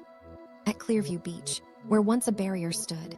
Like barrier guards, the noisy waves suffered no passage to his dreams that sought to turn back to the capital and brought the bitter tears. But now ahead the Cape of Mihile, and passing Akitsu and Kambara, he saw Mount Fuji's lofty peak, where high from the snow the smoke rose heavenward, unrivaled as his own deep grief. And as the melting morning mist revealed the spreading pines, he traversed floating island more. At low tide in Peasant Bay, a peasant twalled beside a boat, care, burdened in this transient world, as the one who sadly voyaged on to Kurumagishi of turning carriage wheels. Distressfully from Take Nishida, he trod a road beneath bamboo to Ashigara's mountain pass, where gazing down he saw the greater beach and lesser. And soon, by chiding Waveshe's sleeves were wet on Koyurugi shore. 4-4. The Taiheiki not hastily did Tashimoto travel forward. Yet day was joined to day, until on the 26th day of the 7th month, he Kamido Kamakura in the twilight. Quickly on that day, Nanj, 6 seaman Takano received him, and delivered him over into the charge of Suwa seamen, who put him into a tiny cell stoutly barred on every side. But the military aboding silence after Toki's chastisement, nor yet after Tashimoto's arrest, did they proclaim an order touching the throne. In disappointment, courtiers of the Jimiden fell to complaining, and it may be that some among them prevailed upon their lord with divers arguments. For it came about that a messenger was sent down secretly to the Cant 6 acute from this highness, saying, "Most dangerous off late are the sovereign's rebellious plottings. Let the military make inquiry quickly, lest disorder afflict the realm." Then, in alarm, the Sagami lay monk assembled together his important kinsmen and chief counselors, that each might offer up his opinion. At first all of these forbore to speak, whether from deference to others, or from heedfulness of their own well-being. But then Shinseaman, no J6 Takasuke, the son of the Nagasaki steward, came forward and spoke all that was in his heart fully, saying, "When in a former year Toki Jerd was chastised, then had it been fitting that this emperor should no longer sit upon the throne. Yet we wavered through fear of the court's power, and still the matter is not settled. It is the duty of men offwar to put down disturbances, that the realm may be governed tranquilly. Do not ate the rulers of the 10 Buddhist purgatories. 43. Believe we can do other than remove the sovereign to a distant land, banish the prince of the great pagoda to a place whence there can be no return, and strike down Tashimoto, Sukatomo, and every other rebellious subject." Then, considering a while, Nikede Dayan, the sense lay monk of Dua, spoke a word, saying, "These words are persuasive, yet how is it that for 160 years the military have held the realm in their hand? How has their might extended over the 4 seas, and fortune smiled upon their successive generations? Is it not because they have revered the emperor with loyalty and selflessness, and have cherished the common folk with benevolent government? It must be called a grievous fault that now they have laid hands upon 2 of the sovereign's trusted courtiers and banished 3 holy monks who were his religious guides. If, moreover, they remove the Supreme Highness to a remote place and send the Tendai abbot into distant banishment, then indeed will heaven abhor their arrogance, and the mountain gate unloose its wrath. When gods are angry and men rebel, how shall the military be delivered from their peril? Though the ruler be not true ruler, let the subject be a true subject. 78. Now as regards the revolt, there will be none to aid the sovereign, whatever he may devise, so mighty is the hand off the military. And if we bow respectfully before his commands, may not his august heart alter its design? Thus indeed will peace bless Theland and fortune, sustain the H6 Joe family. What do you others think of this?" Then, greatly angered Nagasaki Shinseaman, "No," Joe spoke again, not waiting for the opinions of others. "The civil and the military follow both the same way, yet according to the times is one used, and the other not so. When the world is at peace the civil governs, when disorder threatens, then quickly the military restores order. just as the teachings of Confucius and Mencius were unable to prevail in the era of warring states, so weapons are not required in a tranquil world. Therefore, in this hour of danger, the military must restore order. BA quotation from Kungen, Kyuu's preface to the classic of filial piety. The Taiheiki in another country, the subjects Wen Wang and Wu Wang chastised a ruler lacking in virtue, while in our country Yashitoki and Yasutoki banished unrighteous sovereigns, and the world saw that it was good. So the classic says, when the ruler looks upon his subjects as dirt and weeds, the subjects look upon the ruler as a highwayman and an enemy. Degrees if, while we hesitate, the emperor issues a command for our chastisement, then it will be too late to feel regret. We cannot do other than remove the sovereign to a distant land at once, banish the prince of the great pagoda to I6, Gajima, and strike down the plotting and rebellious subjects Sukitomo and Tashimoto, for only thus can our peace endure for a myriad generations. Such indeed is my belief.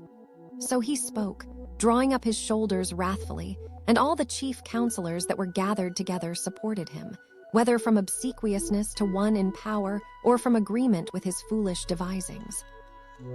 But down departed troubled, not repeating his loyal words.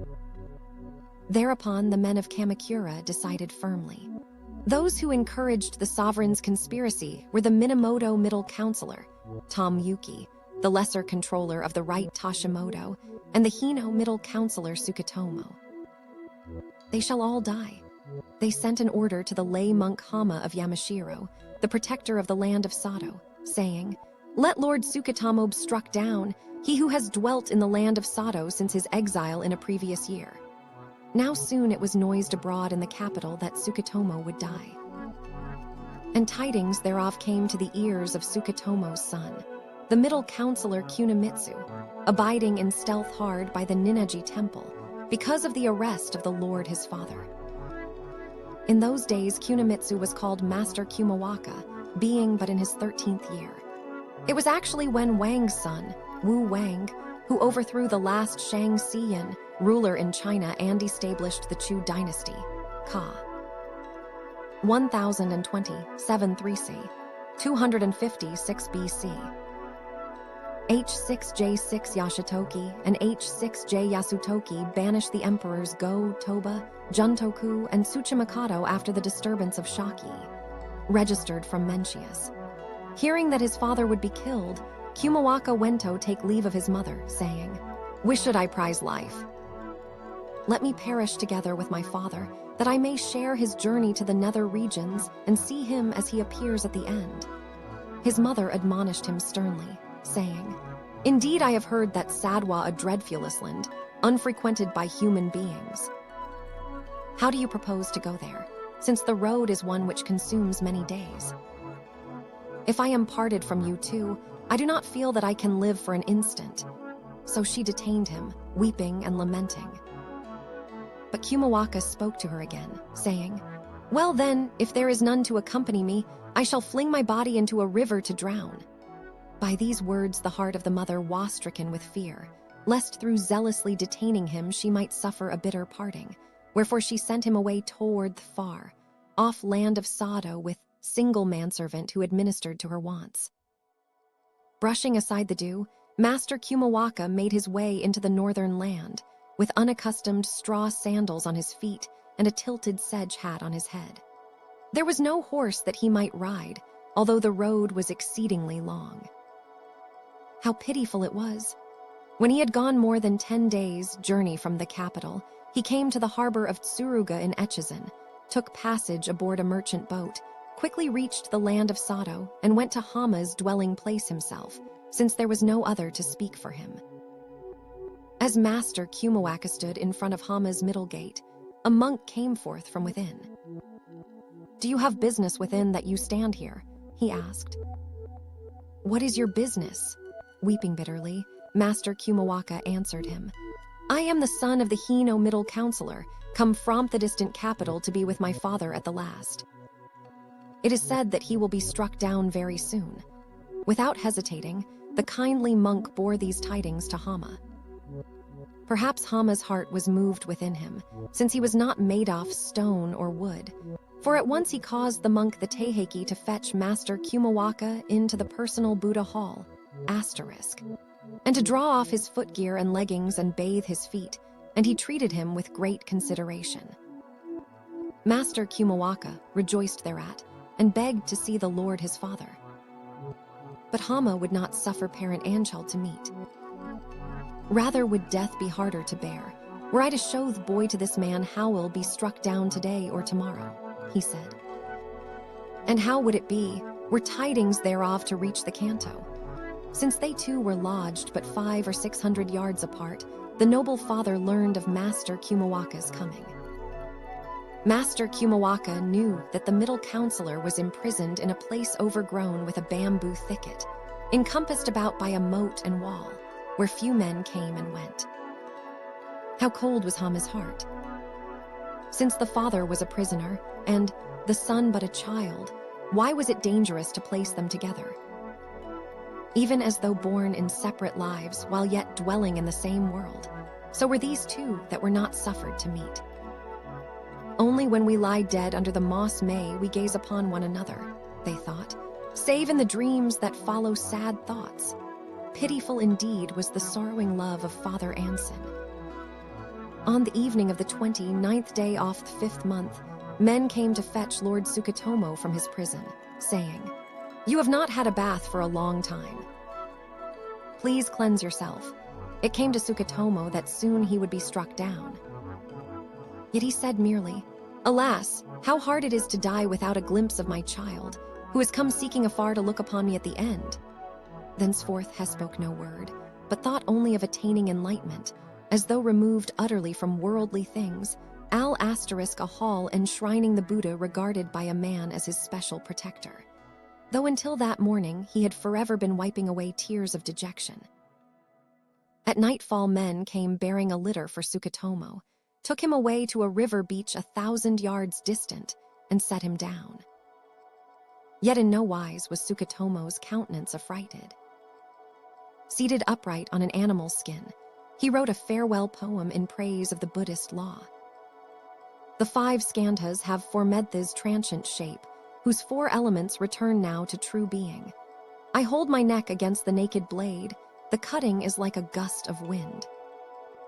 When he had written the date, with his name below, and had laid aside the brush, the executioner came around behind him.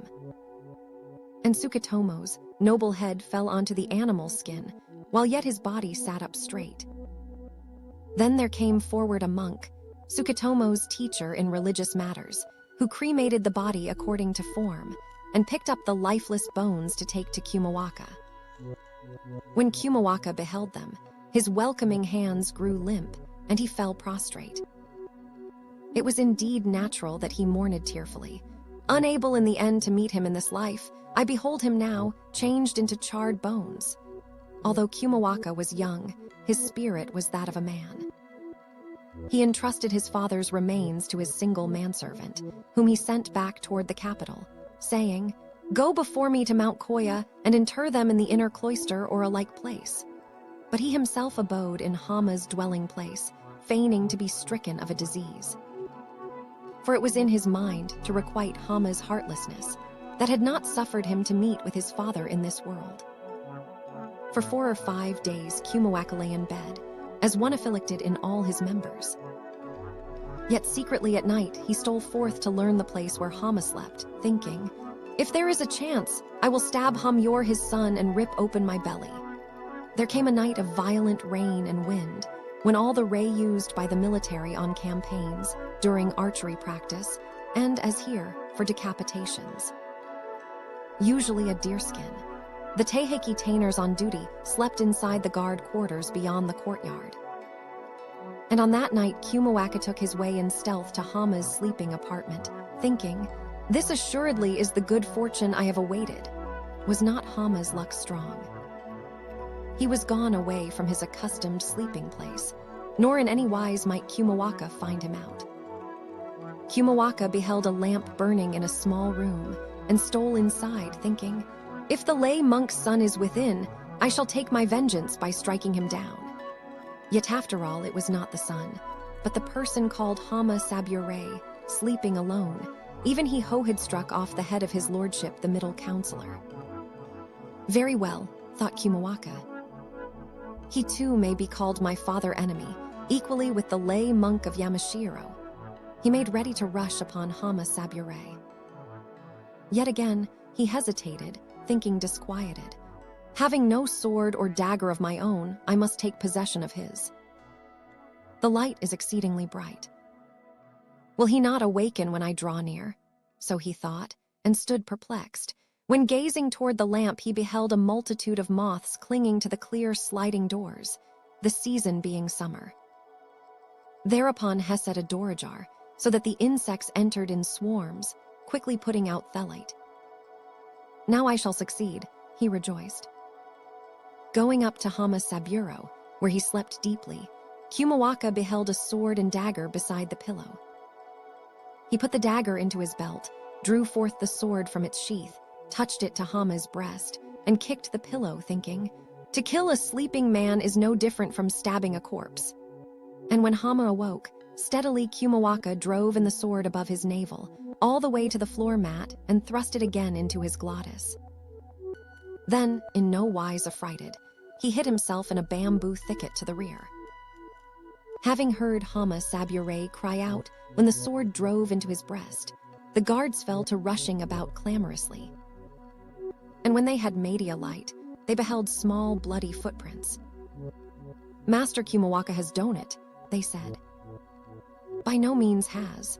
He passed outside the gate, for the waters of the moat are exceedingly deep. Let us seek him out and kill him. Kindling pine torches to carry, they searched everywhere, even under trees and in the shadow-soft plants. In the bamboo thicket, Kumawaka thought, where shall I flee now? It will be better to destroy myself than to fall into the hands of others. But again, he considered, thinking, have killed the detested enemy off my father. TF now I can preserve my life in some way.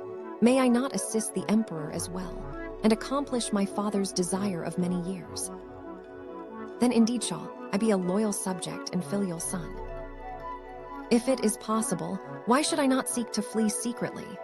He thought to jump across the moat, yet in no wise might he do it, for it was 6 yards wide and more than 10 feet deep.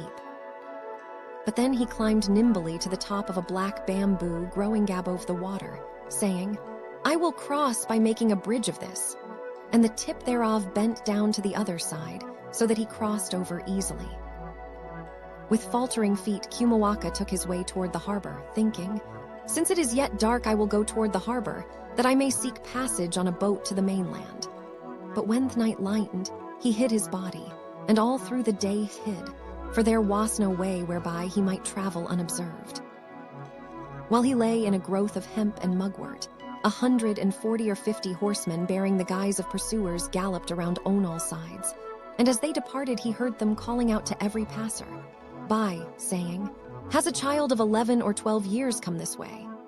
So Kumawaka passed that day in the hemp, and with the falling of darkness set forth aimlessly to search for the harbor. May it not be that the Buddhas and gods cast protective eyes upon him, moved by his filial resolution. For he came upon an aged wandering monk who looked at this child with compassion, asking him, whence are you come and whither would you go? And Kumawaka told him everything truthfully. The Taiheiki, when the monk had heard Kumawaka's story, he thought, if I do not help this person, very soon he will meet a pitiful fate. He spoke to him, saying, be of good cheer. There will be many merchant boats in the harbor. I will put you on one of them and go with Yudo Echigo or Echa. Then, because Kumawaka's feet were tired, the monk carried him on his back and quickly brought him to the harbor. When the night lightened, the monk sought a vessel, yet just at that time there was no boat inside the harbor. But while he stood perplexed, a large boat riding in the offing put up its mast and rolled up its rush matting, rejoicing in the fair wind. The monk raised his arms, shouting, over here, boat.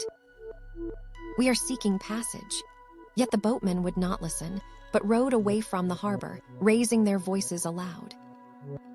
Greatly enraged, the monk tied back the sleeves of his persimmon-colored robe, faced the boat heading out toward the sea, clicked his angular prayer, beads, and intoned the words off a chant. Through life on life, Fudd protects who speaks, but once his secret charm. And as a Buddha, S is the power he gives his holy ministrants. How might the many years of this monk's devout works be of no avail? Again he prayed mightily, and leapt up and down, saying, "If there be no error in the original vow of the bright monarch Fudo, then hearken, divine Konged Doji, and ye heavenly monarchs and Nagas and Yakshas, and ye 8 Naga monarchs, that ye may cause the vessel to row back toward this place." Perhaps this prayer fell upon the divine ear of the bright monarch, who was graciously pleased to grant his protection. For suddenly the boat made as if to overturn, by reason of anil wind blowing in from the sea.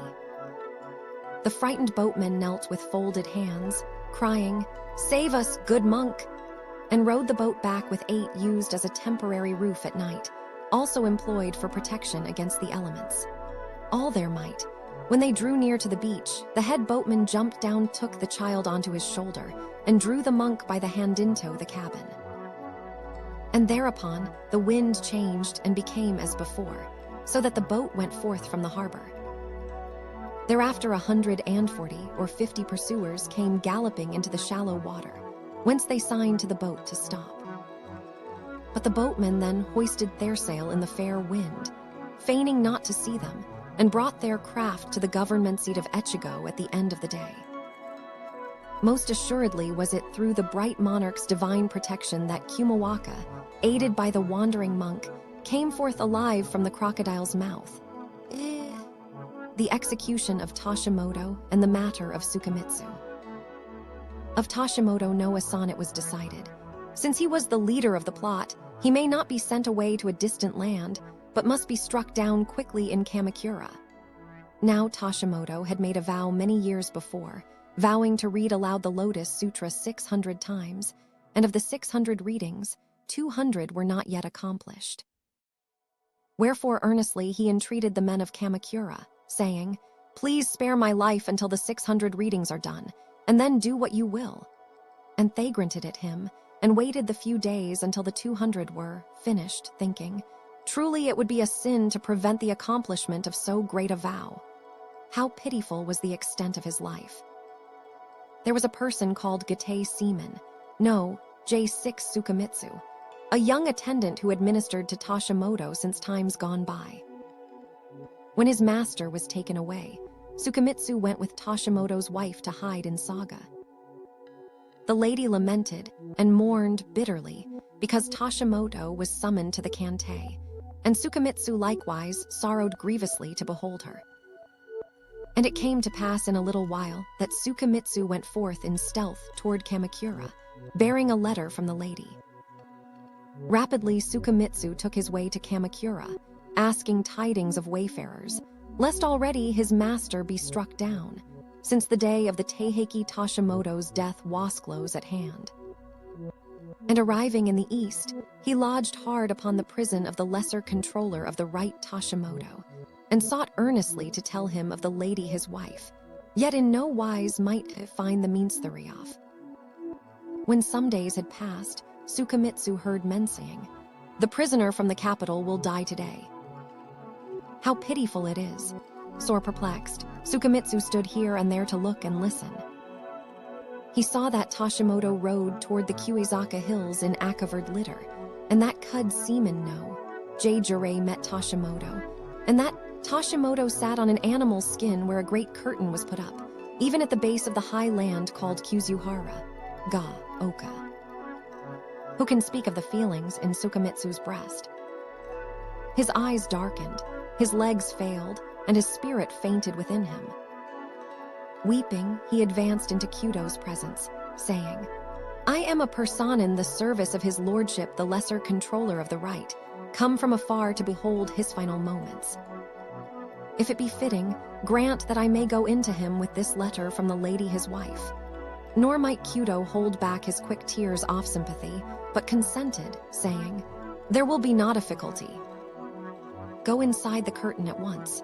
Sukemitsu went inside the curtain and fell down on his knees in front of his master. But Tashimoto said merely, "How now?" by reason of the tears that filled his throat. "I have come bearing a letter from her ladyship." Sukemitsu placed it in front of him and wept with bowed head, unable to see by reason of his tears. When for a while they had remained thus, Tashimoto wiped away his tears to look upon the letter. With love too deep to express in words, the lady had written in excessively black ink, "I know that there is no hope for the transient existence about to be extinguished, yet only imperfectly can you surmise my despairing grief, as I wonder on what evening I shall learn that we are not to meet again in this life." Tashimoto read no more, for tears darkened his eyes. Nor did any of those who watched fail to moisten his sleeve. Now Tashimoto called for an ink stone, and when they placed it before him, he cut off a lock of his side hair with a penknife, rolled it up in the letter from his wife, and wrote a message on the back of the paper that he put into Sukemitsu's hand. And weeping grievously, Sukemitsu placed it in his bosom. Then Kyudo Seaman no J6 came inside the curtain, saying, "Too much time is passing." Tashimoto drew out a paper handkerchief to wipe his neck, opened it, and wrote a farewell poem in praise of the Buddhist law. Since ancient times it been said, "There is no death, there is no life." Yet as a cloudless sky is welcome death, as a mighty river flowing clear. When he had laid aside the brush and was smoothing his side hair, then indeed the sword flashed behind him, his head dropped forward, and his body fell prostrate thereon. How is one to speak of Sukemitsu's feelings? Tearfully Sukemitsu cremated the corpse, and tearfully he went up to the capital with the lifeless ashes hung around his neck. The lady came out from behind her screens to meet him, not heedful of the eyes of others, but rejoicing to have tidings of her lord. "How is it?" she said. "When does his lordship the controller reply that he will come up to the capital?" As falling rain were the tears that Sukemitsu wept when he answered her, saying, "Already they have struck him down." Here indeed is the reply of his last hour. Weeping aloud, he gave her the lock of hair and the message. And when the lady beheld the keepsake hand ashes, she did not go within, but fell prostrate on the veranda as though dead. There is sadness even in the parting of two strangers, but shelter beneath the same tree or drink of a single stream. How then must be the leave taking of those bound, for more than 10 years, by sacred conjugal vows? It was entirely natural that the lady should faint with grief when she heard that they two must part forever in this world, never to meet again save in dreams. After Buddhist services were held according to form on the 40th Taiheiki 9th day, the lady put on the deep black robes of a nun, that early and late behind the brushwood door of a rustic retreat she might pray for the enlightenment of her dead husband. Likewise Sukemitsu shaved his head and shut himself up on Mount Koya to pray for his master's enlightenment in latter life. Not even death could break the vow between husband and wife, or sever the bond between master and servant. How touching it was! Marvelous things in the realm. Around the spring of the second year of Karyaku in the southern capital, the meditation teachers of the Daijin cloister disputed with the monks of the monasteries tributary to the Kofukuji temple and strove against them in battle.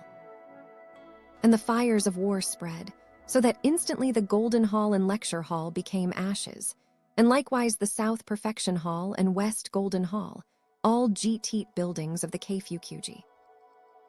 Again, in the first year of Genk 6, a fire came forth from the northern valley of the East Pagoda of the Mountain Gate, instantly destroying the cloister of the Four Kings, the Longevity Cloister, the Great Lecture Hall, the Lotus Hall, and the Amida Hall.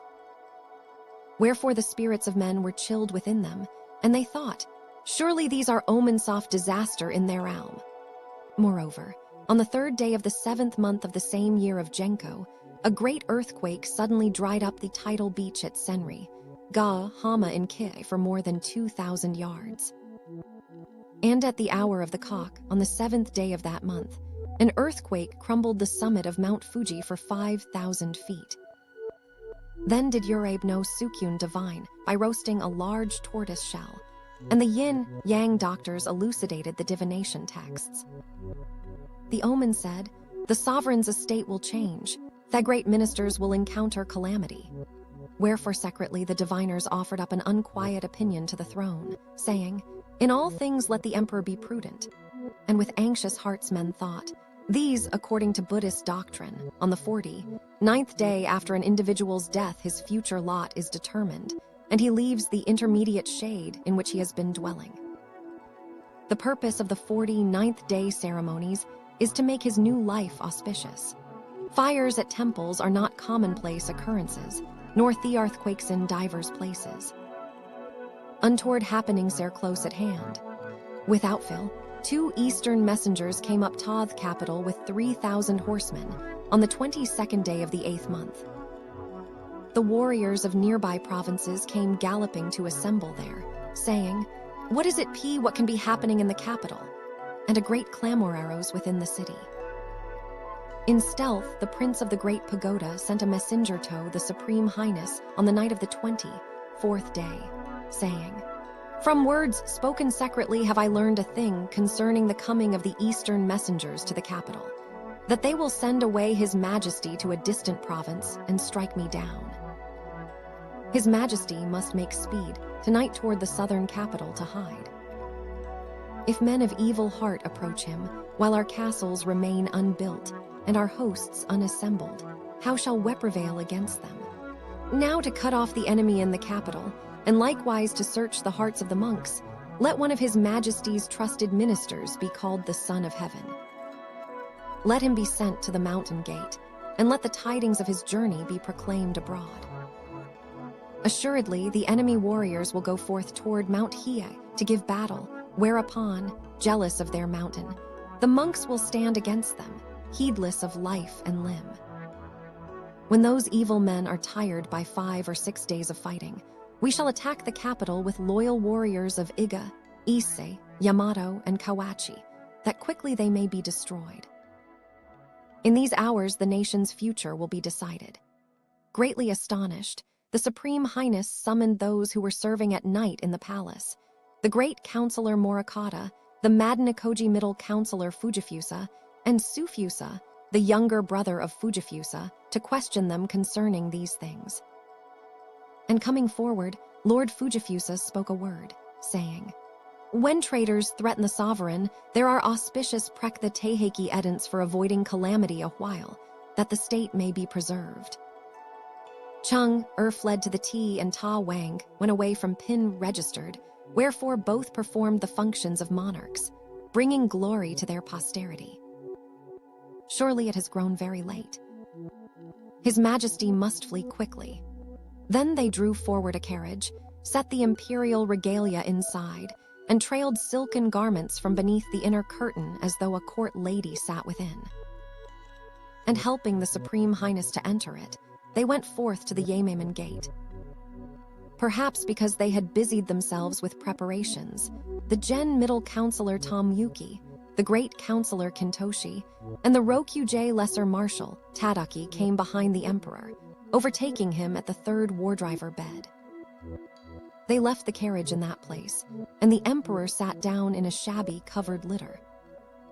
There were no litter bearers, for it was a most sudden affair, but the litter was borne on the shoulders of Shigeyasu, the master of the palace table, Toyohara Kanaki, the court musician, and Hada no Hisatake, the escort. The nobles serving before and behind put off their high, crowned headgear and robes for folded caps and plain shirts and trousers, that they might appear to be manservants of a highborn lady, going on a pilgrimage to the 7 great monasteries of Nara.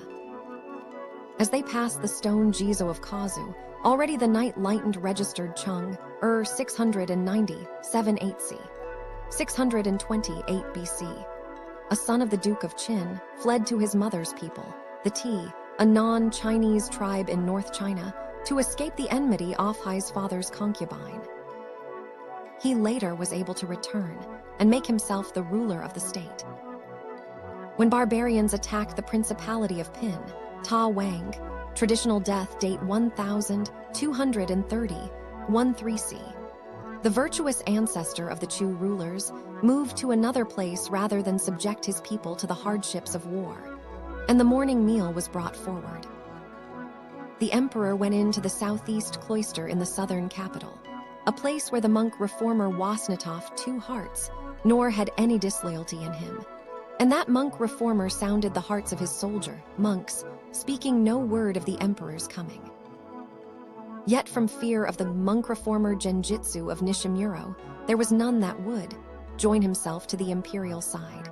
For Genjitsu was a most powerful abbot, a man bound to the canted Bitasoff blood. So the emperor could not tarry in the southern capital, but on the morrow went forth to Mount Jubu at Watsuka Sit, being the 26th day of Karasaki Beach. On the night when the Supreme Highness went forth from the palace, Lord Morakata, the great counselor, attended upon him as far as the 3rd Ward River bed. There the emperor spoke a word to Morakata, saying, "Do you ascend to the mountain gate in our guise, that you may search the hearts of the monks and bring together warriors for a battle? Even such is the counsel of the Prince of the Great Pagoda." Therefore Morakata put on the imperial dragon robes in front of the Hisheiji temple and rode in the sovereign's litter to the west pagoda cloister of the mountain gate. With him were the Shijei middle counselor, Takasuke, the Nija middle marshal, Tamakira, and Satahira, the middle marshal of the left, all correct in high-crowned caps and robes, as though attending upon him, for the tea/ceremony off the affair was most real. Dings and the like. It was less formal than full court dress Sisokutai. And thereup and all, the warriors strove to be the first to hasten there. The men of Atsu, Matsumoto, Tazu, Hietsuji, Ogi, Kinugawa, and Wani, and likewise of Katata-gui, do not speak of Mount Hiei and Sakamode, until their hosts enveloped the east and west pagodas like clouds or mist. At Rokuhara, they knew nothing at all of these things. At daybreak, the 2 eastern messengers went forth toward the palace, thinking to fetch the Supreme Highness to Rokuhara. But just at that time, there came a messenger to Rokuhara from the Deacon Goyo, called J-Rimbo, saying, "During the hour of the tiger tonight, the Supreme Highness came here, placing his trust in the mountain gate, and the 3,000 monks hastened to his side. They are resolved to attack Rokuhara tomorrow, with men of war from Omi and Echizen. You must send a force quickly to the eastern base of Mount Hiei, while this thing is of no great import. I will fall upon them from behind, so that the Supreme Highness will surely be captured."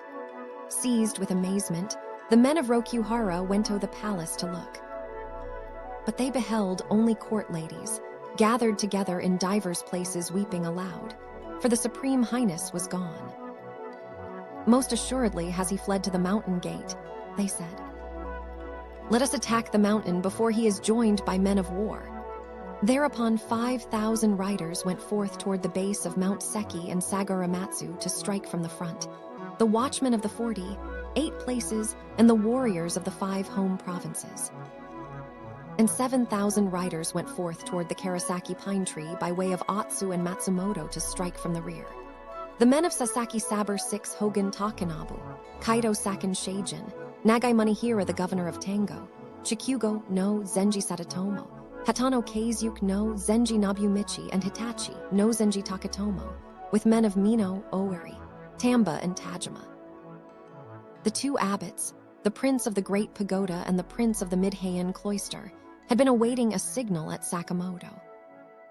During the night, these brothers went up Toth Hill of the 8 regal scions, registered where they raised the imperial standard.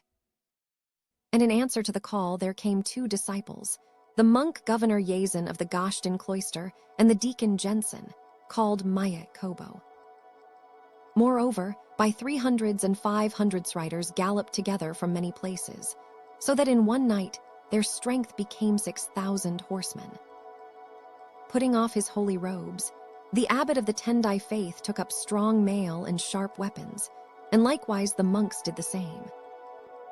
Strange indeed would it appear to the gods and Buddhas that this sacred ground was suddenly become a defending place for men of war. Now at Sakamoto a mighty clamor arose of men saying, Already the warriors of Rokuhara are beside the Tazu post station. Impetuous monks hastened forth from the Enshiin cloister on the south shore, and from the SHD Jayab 6 house of the central compound, bound for Karasaki Beach to confront the enemy. Butal went befoot, nor did their numbers exceed 300 men. When Kaite beheld them, he said, "The enemy are few indeed. We must chase them away before others come from behind. Follow me." He drew his 3-foot sword, held his left arm above his head, galloped into the middle of the milling enemy, struck down 3 men, and stayed his horse at the water edge to await the coming of other warriors.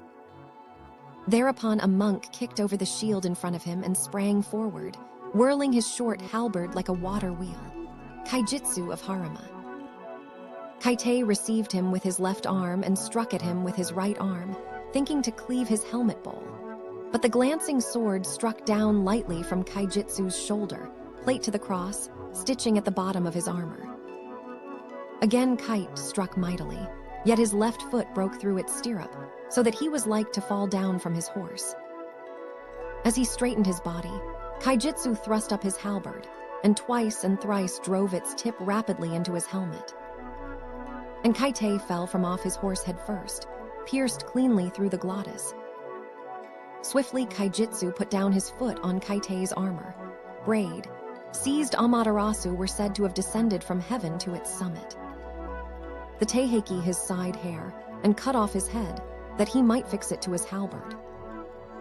Rejoicing, he mocked at the enemy. "We have slain a grand marshal of the military. An excellent beginning." Thereupon, from among those that looked on, there came forth a boy of 14 or 15 years, clad in armor of pale green and wide-mouthed trousers pulled high at the side, with his hair rolled up after the manner of children. This boy pulled out a short gold-mounted sword and rushed against Kaijitsu, striking his helmet bowl fiercely 3 or 4 times. Swiftly Kaijitsu turned to behold him, but when he saw the painted eyebrows and blackened teeth of a boy of 15 years, he resolved not to strike, since it would have been shameful for a monk to kill such a child. He danced around the boy harmlessly, striking at the air again and again, until it came to his mind to beat down the sword with his halberd and seize him in his arms. But just then men of Hiei, Tsuji came over a path between the rice fields, and suddenly one among them shot an arrow through the child's breastplate from the side, so that he fell down dead. Later men knew that the boy was Kaito's eldest son, a child called Kawakamaru, who had followed behind anxiously in the crowd of onlookers, not suffered by his father to go with him into battle. Seeing his father killed, he died on the same battlefield to leave a name behind him. Although Kawaka was young, he sprang from a warrior house. How said it was. When Kite's retainers beheld these things, they said, "Shall any man of us return alive? We have suffered our 2 lords to perish before our eyes, and have allowed a head-toe be taken by the enemy." Bridle to bridle, the 36 riders swept forward to give a battle, each furioso die on his lord's body. Kaijitsu laughed loudly, saying, "You are odd fellows. Although you ought to be trying to take enemy heads, you seek to lay hands upon the heads of your own men. This is an auspicious sign, foretelling the self-destruction of the military. If you want it, here it is." And he threw Kite's head into the middle of the enemy.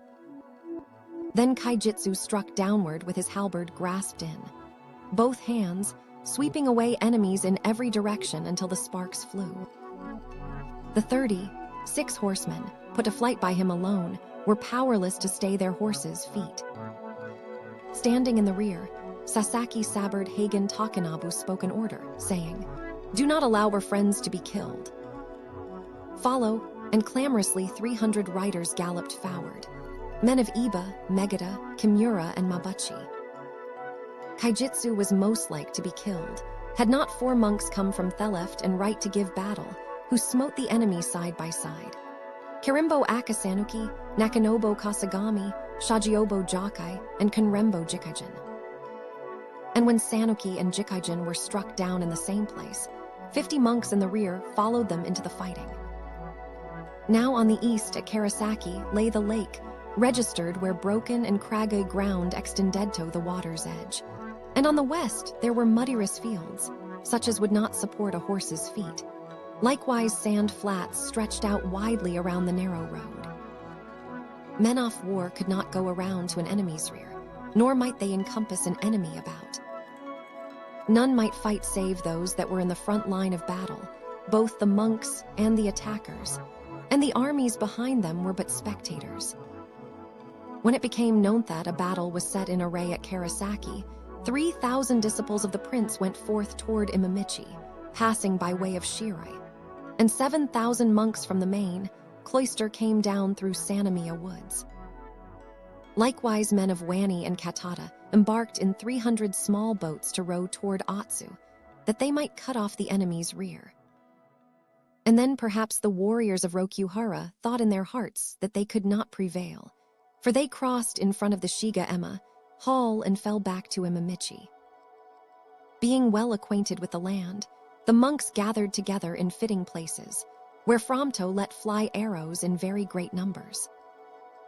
Nor might the warriors retreat easily, but being strangers to the land they galloped into ditches and over cliffs and fell down Lake Biwa. The Taiheiki together with their horses. 8 of Kaite's retainers, men who had drawn back to the rear ranks, perished at the bottoms of ravines. 13 of Hatano's retainers did the same, and the Manalay monk and his son, and Hurai Kurd and 1 retainer. Also Sasaki Hogan was surrounded by enemy hosts on the left and right, where he waited for another mount after losing his horse from an arrow, and the monks would have killed him, had not his retainers turned back to give battle, hungry for fame and hairless off-life. While these died in mana places, their lord, escaping alive from a myriad deaths, retreated to the capital in full daylight. Heretofore the realm had been at peace, with no talk of such a thing as war. But because of these marvelous happenings, the spirits of men were alarmed and agitated, and everywhere it was spread abroad that soon heaven and earth would be overturned. The highnesses of the Jimiden go to Rokuhara at the hour of the snake on the 27th day. The senior retired emperor registered of the Jimiden went forth from the 6th ward mansion to the north compound of Rokuhara, and with him the heir apparent, fearing lest evil hearted men lay hands upon them because of the troubled times. Courtiers clad in high, crowned caps and robes served before and behind their carriage. Lord Kainsu, the Imade-gawa former great subject of the right, the Sanjay great counselor Mikiaki, the Seonji great counselor Kimyun, the Hino former middle counselor Sukina, the B6J consultant Tsuniki, and the Hino consultant Tsukikira. But for the rest, the men of the escort wore ordinary tunics, with corselets underneath, the former emperor's military guards, the officials, and the lesser guards. How shocking it was that within the capital all things were changed in an instant, and armies guarded the kingfisher flowers of the sovereign's banner. Go, Fushimi! The other retired emperor of the Jimyon line was Hanazono. Karajinu, the everyday attire of the lesser nobility. Medieval Japanese house says Sa-as Sa-e medieval Japanese castle, showing tower o. The highnesses of the Jimyon go to Rokuhara. At the hour of the snake on the 27th day, the senior retired emperor registered of the Jimiden went forth from the 6th ward mansion to the north compound of Rokuhara, and with him the heir apparent, fearing lest evil hearted men lay hands upon them because of the troubled times. Courtiers clad in high, crowned caps and robes served before and behind their carriage. Lord Kainsu, the Imade-gawa former great subject of the right, the Sanjay great counselor Mikiaki, the Seonji great counselor Kimyun, the Hino former middle counselor Sukina, the B6J consultant Tsuniki, and the Hino consultant Tsukikira. But for the rest, the men of the escort wore ordinary tunics, with corselets underneath, the former emperor's military guards, the officials, and the lesser guards. How shocking it was that within the capital all things were changed in an instant, and armies guarded the kingfisher flowers of the sovereign's banner. Go, Fushimi. The other retired emperor of the Jimyon line was Hanazono. Karajinu, the everyday attire of the lesser nobility. Medieval Japanese house says sa-os sa-e medieval Japanese castle, showing tower o. The coming of the Supreme Highness is found to be a deceit. Wherefore the heart of the mountain gate changes. Also, the matter of Kai H. Sin after winning the Battle of Karasaki, the monks of the mountain gather rejoiced greatly, saying, "An auspicious beginning." They sent a message to the West Pagoda cloister, saying, "The designation of the West Pagoda as the imperial residence is a dishonor to the main cloister." When Go Shirakawa relied upon the mountain gate long ago in Jui, he ascended to Yakawa first, but then quickly he removed to the Eniab 6 in the south valley of the East Pagoda. This is a previous example. This is an auspicious precedent. Let his majesty be brought to the main cloister at once. So they spoke, and bowing to reason, the monks of the West Pagoda went to the emperor's abiding place to escort him to the main cloister. Yet just at that time, a violent wind from off the mountain blew up the blinds, and they saw that it was not the Supreme Highness inside, but the great counselor Morikata, dressed in the imperial robes of the Son of Heaven. "What goblin's work is this?" said the monks, and turned away. Neither did any among them coming. When the night was half spent, in secret the great counselor Morikata, the Shija middle counselor Takasuke, and the Nij 6 middle marshal Tamakira fled toward Mount Kasagi from the mountain gate, fearing to trust to the monks. The deacon Gayo Jerimbe laid hands upon the steward of the prince of the great pagoda, he who wascled the Agwin middle counselor and sign of the law Sheishan, and sent him to Rokuhara, since from the beginning Gadio's heart had inclined toward the military. Likewise, One-Off, the chief of the prince's followers, surrendered himself up to Rokuhara with all the men of his monastery. The monk governor Itazan of the Gashian cloister, who doubtless believed that the imperial cause could not prevail, the monks having turned away their faces. And then Biones Antwos the other monksfold from Thehil of the 8 regal scions, until none remained but the teacher off 60. 4. The Taiheiki discipline Korumed Jensen, Midcabe's 6 Kasagami, and Nakanabe Akurishi. Although the prince of the Myohoin and the prince of the great pagoda had remained at He Hill until that evening, in their hearts they thought, "'Tis ill thus. Shall we not flee from here, that we may learn of his majesty fate?" Late on the night of the 29th day they lighted watch fires at many places on the hill, as though a mighty host still waited there.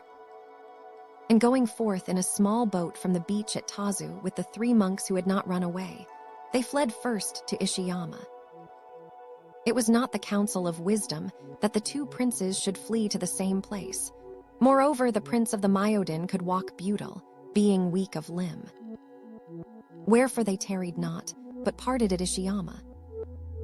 The prince of the Myodin took his way to Kasagi, but the prince of the great pagoda fled toward the southern capital, seeking to go to the wilderness of Tatsugawa.